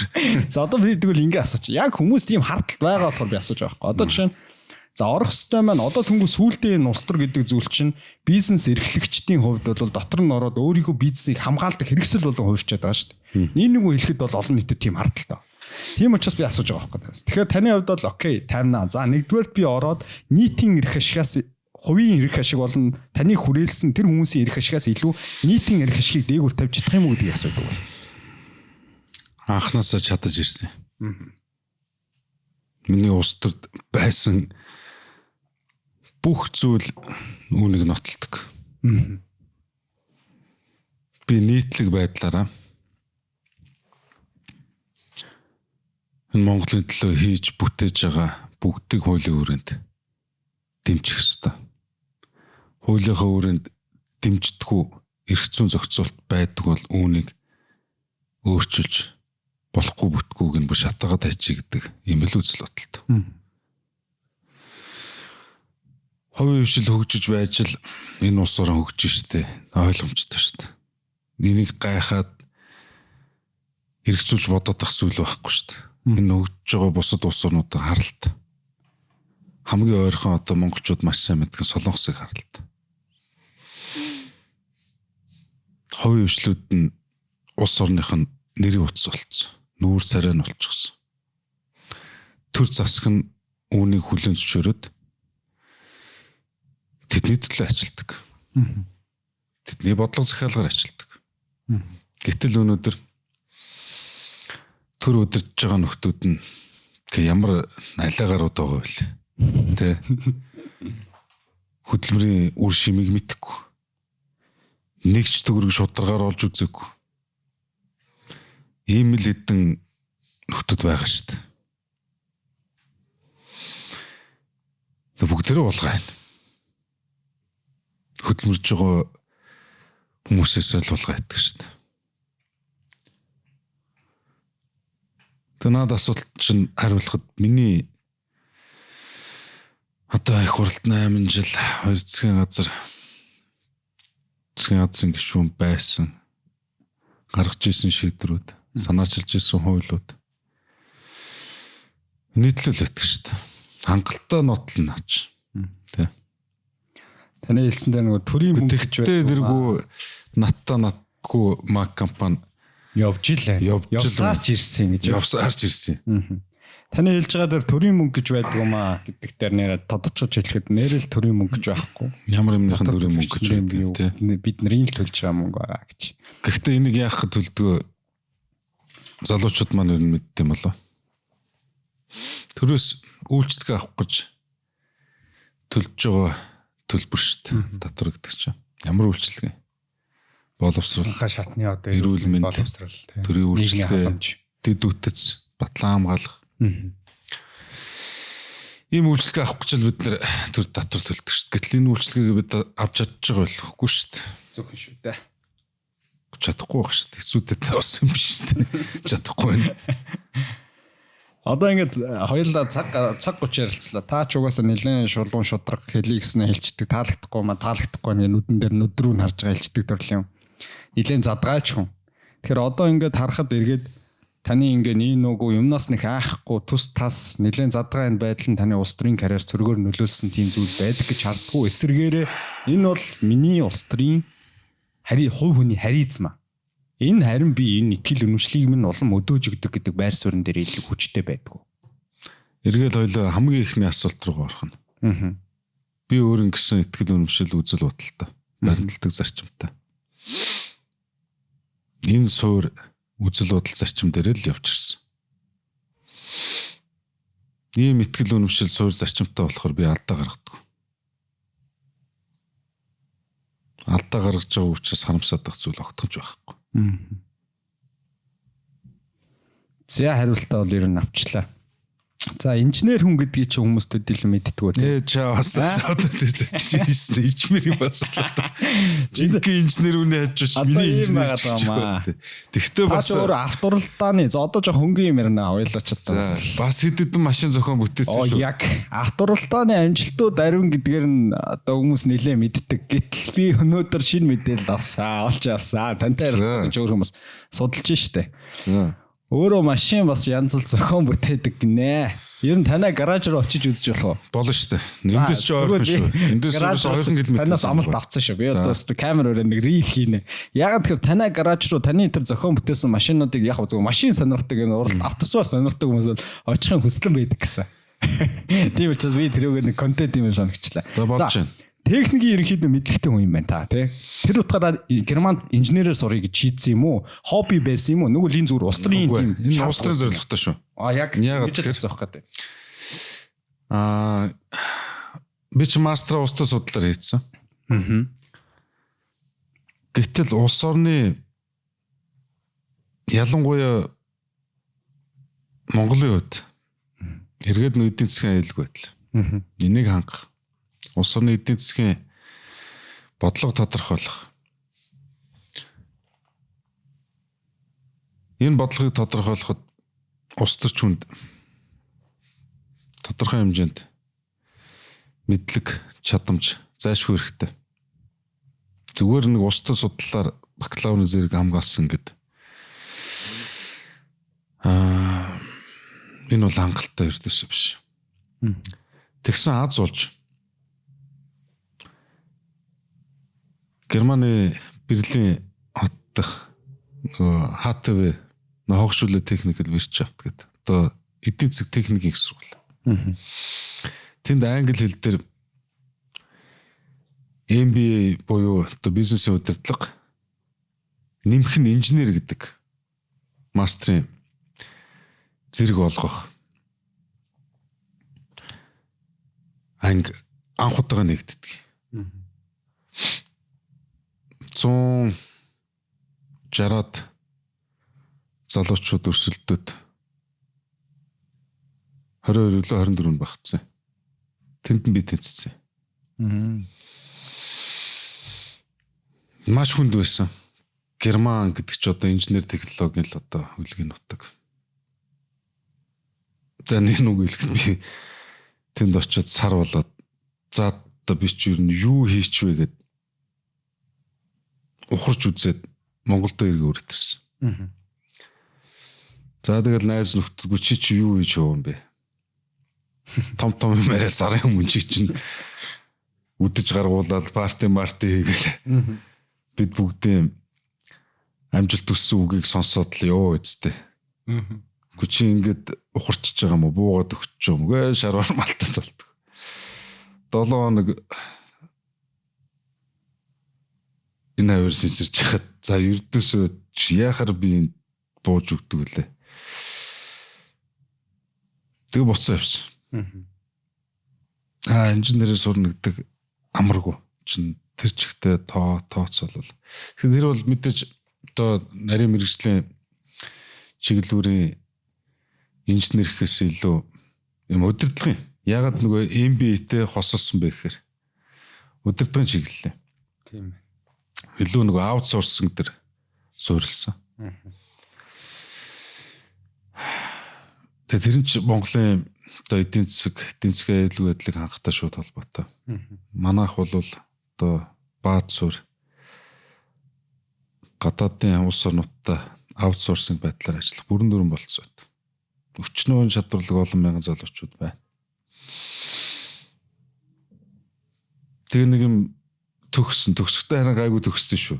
Би чинь бүр ангидаа гоож өрнөс сүултээ бас залтай ч юм уу ангийнхаа хамгийн гайгүй герман залуучуудыг гэртээ ураад хоол хийгээд хоолныхоо амтанд оруулж өргөтөж аваад.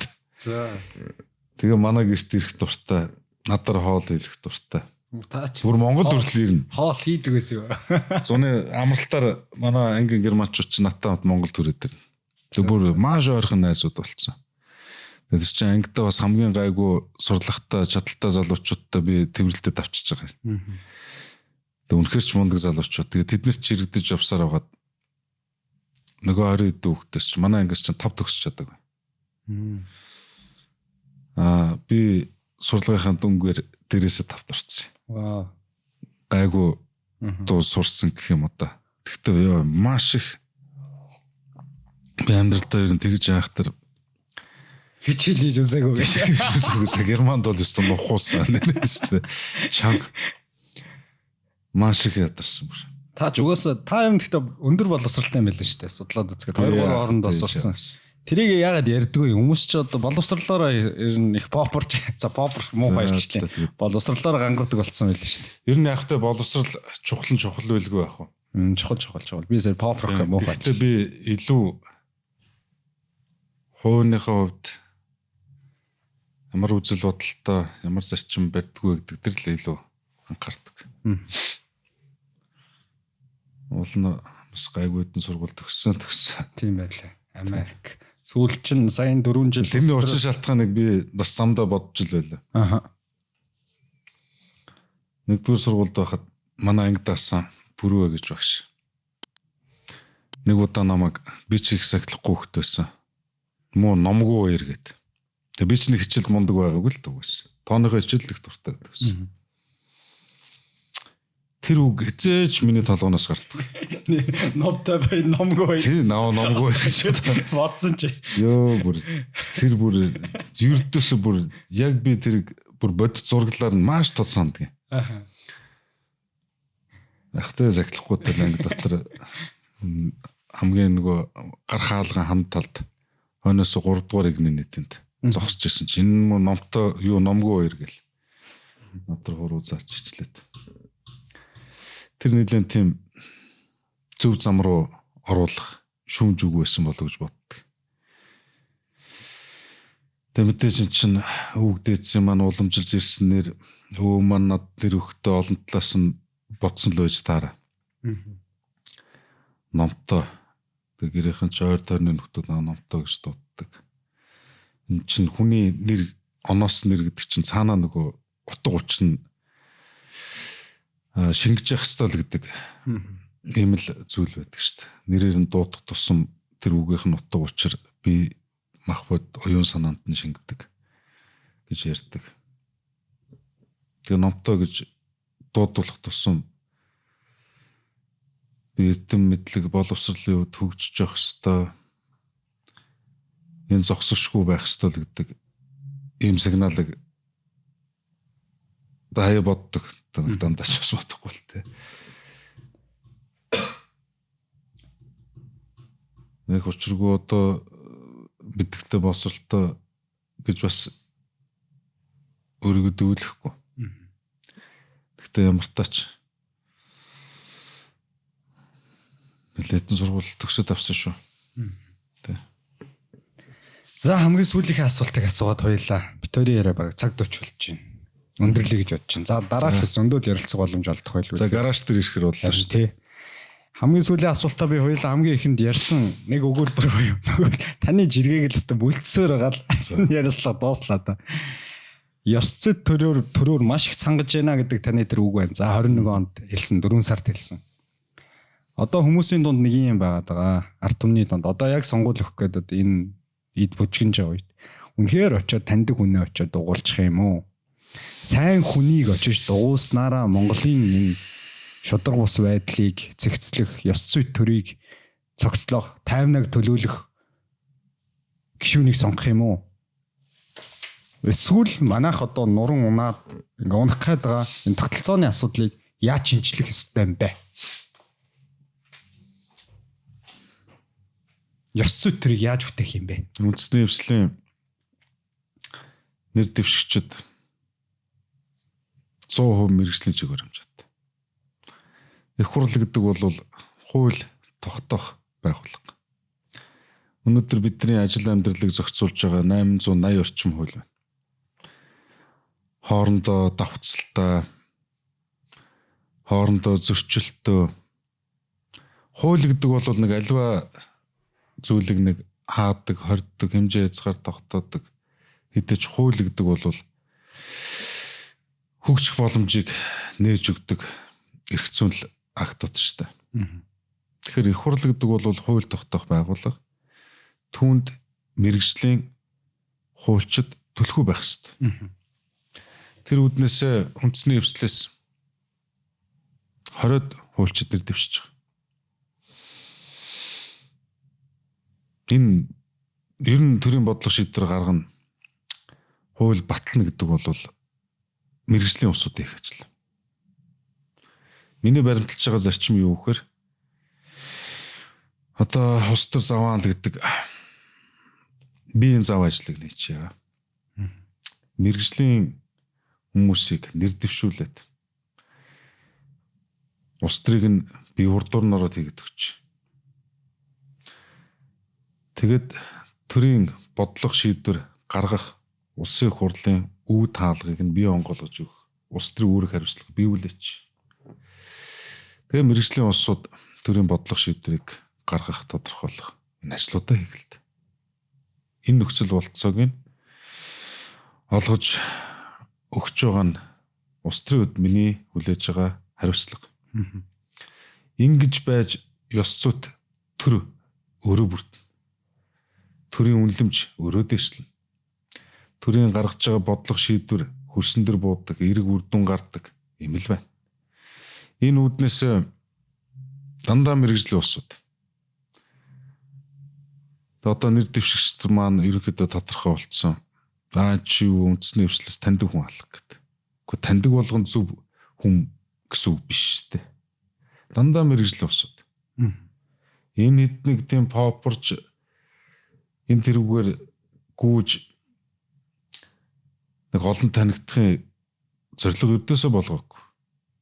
Өрдөөсөө л ер нь дийлэнх нь их хурлд нэр дэвшин гэсэн тийм бодлого мэрэгжлэрээ мөрөөрөө ажиллаа хийгээд явдаг байсан улсууд. Би олон талаас нь судалж, уулзаж, санал тавьж таны мэдлэг боловсрол, ажлын туршлага, таны итгэл үнэмшил төрд хэрэгтэй байна. Би таныг үндэсний хвслээс нэр дэвшээч гэж санал тавьж байна. Ийм зарчмаар явсан. Ингэж байж миний жиргэнээс нүгээс татаж уншаад байгаа энэ зүйл ч л бүрдэнэ. Тэгээ мэдээж энэ чинь хувь хүний академик талаас харахаас гадна хувь хүний төлөвшил их чухал. Маш чухал. Хувь хүний дотоод итгэл үнэмшил бусдын төлөө, нийгмийн сайн сайхны төлөө юм зүтгэдэг, зорддог, санаа зовдог энэ байдал бас чухал. Цаашдаа төрийн хүн төлөв төвшин байдлаараа тогтвортой байх нь чухал. Энэ албан тушаал эрх мэдэл гэдэг чинь хүний ноён нурууг хугалдаг айхтар зүйл шүү дээ. Хичнээн айтайхан залуучууд төрд ороод яаж муугаар эвдэрч байна. Бүгдээрээ хардчлаа шүү дээ. Тэр үүднээс би нэлээд тийм үзэл бодлын хувьд, хувийнхаа төлөвшлийн хувьд хадгалаад харьцдаг найз нөхдүүд, хамтарч ажилладаг журмынхын нөхдүүдийн хүрээлэл төртөс судалсан. Эргээд энэ төвшин байдал нь, төлөвсөн байдал нь их хурл сонгогдсны дараа одоо эвдэрчихгүй гэдгээс урьдчилан сэргийлж гэсэн үг шүү дээ. Олон талаас нь судалсан. Би ч өөрөө аминдал одоо мэрэгжлийн одоо тагнуулын ажиллагдагч хүн судалгааны ажил шүү дээ. Нэг талаараа аминдал бүгдээ маш олон талаас нь бодсон. 100% миний сонголт бодлого шийдэл бас биш. Эвсэлт чинь улс төрийн намууд баг. Улс төрийн намуудын төлөөллүүд өөрсдөө шийдэх эрхийнхаа хүрээнд санал болгосон улсууд бий. Дээрээс нэр дэвшигчдэг би бодохдоо нэр дэвшигч хувь хүн гэхээс илүү дэвшүүлж байгаа бодлогын хэрэгжилтийг хангахад хэр нийцтэй байх вэ гэдэг талаас нь гол удирдлага болгосон. Үүнийгээ газар дээр нь очиод эргэж сонгогчдын дунд бүр ил гаргаад. За ийм улсууд одоо зориглоод нэр дэвшиж гэж байна. Та нар асууж байцаах зарчмаар энэ улсуудтай ярилцсан. Тэгэд иргэдийн өмнө гаргаад өөрөө бултаад хойно асуучих. За одоо над улсуудаас асуу. Сайн ярилцсан. Та нар дэмжих юм уу, дэмжихгүй юм уу гэдгээ хар. Яагаад тэгэхээр таныг төр төлөвлөх хүмүүсээ таны ирээдүй, таны үр хүүхдүүд, таны ажил амьдрал энэ хүн хэр байхаас шууд хамаарнаа. Тэгэхээр хариуцлагатай бай энэ улсуудаас асууж байцаах зарчмаар та уулзаа. Ийм байдлаар нэр дэвшигчтэй нэр дэвшигч тойрог болгон дэр нь одоо дагуулж явж уулзтууд хийсэн. Тэгэхээр энэ дэр нэлээд хариуцлагатай хандсан. Салбарын төлөөллүүдийг оруулсан. Боловсролын бодлогыг үндэсний эвслээс боловсруулах санаачлаг гаргаад мэрэгжлийн улсуудтай хамтарч ажиллаж байгаа. Төрөөс боловсролын талаар баримтлах бодлогын баримт бичиг өнөөдрийг хүртэл гараагүй 34 жил болж байна.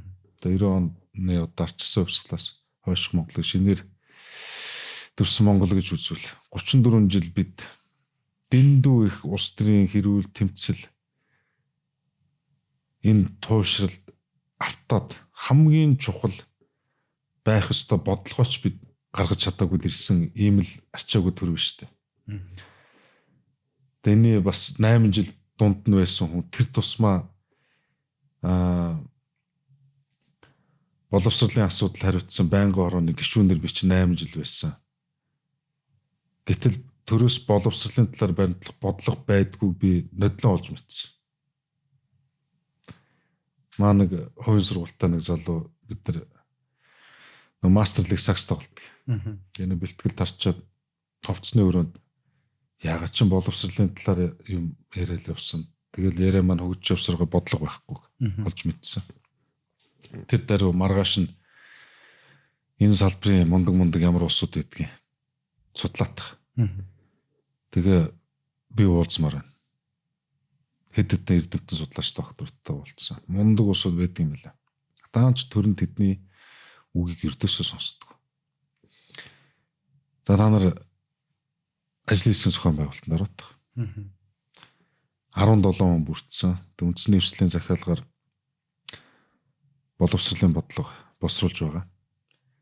Тэгээ би ямар зарчим дагалдуул тавьсан бэ гэхээр за бодлого гарч ирнэ. Би бол Монголын ирээдүйн хөгжилд тодорхой хөв нэмэр оруулах бодит хэрэгжихүйс бодлого гарна гэдэгт итгэлтэй байна. Яагаад тэгэхээр тэр 17 хүн бүгдээрээ салбарын одоо боловсролын салбарчин дотор маш олон задарч байгаа шүү дээ. төлөөл мондөг усуд байл. Гагцхүү үүнийг хэрэгжүүлэх болсон хүчнээ давхар бэлдэхгүй бол за ингээд захиалагт бодлого чи энэ байна гэд миний ширээн дээр хідэн одоо хавцад бодлого бүхий цаас тавиад хэрэгжүүлэх болсон хүч нь байхгүй бол энэ зүгээр л цаас. Би хэрэгжүүлж чадахгүй. Би хэрэгжүүлэх тэр болсон хүчинд нь боломжийг нь шийдвэрх боломжийг нь олох одоо үүрэгтэй гэдэг дүрэн биеллээ шүү дээ. Тэгээд боловсролын салбарын төлөөлөл бүхий 11 хүн баг. Нэр дэвшиж байгаа. Мондөг хүмүүс байна. Тэгэхээр ийм байдлаар хандаж ийм байдлаар одоо иш татаж хэлээд байгаа над үгийн бодит хэрэгжилтийг л хангах гэж үзээд байна л да. Тэ. Ёс зүйн төр.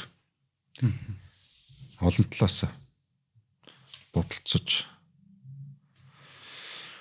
хандж байна да.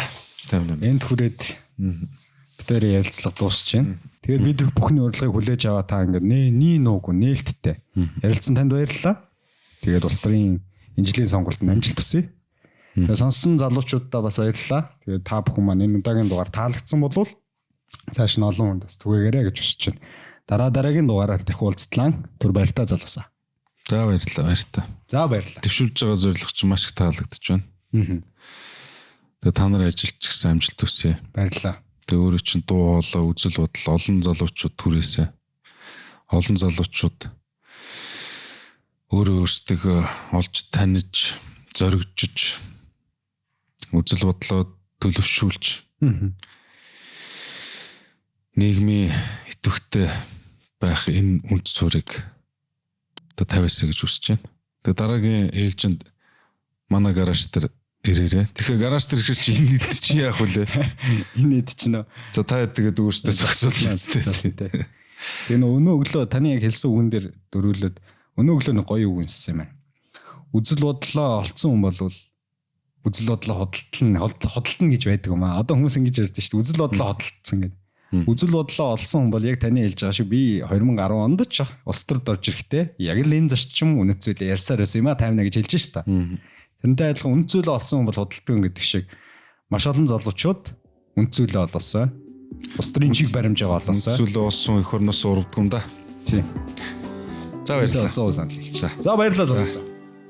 Ой.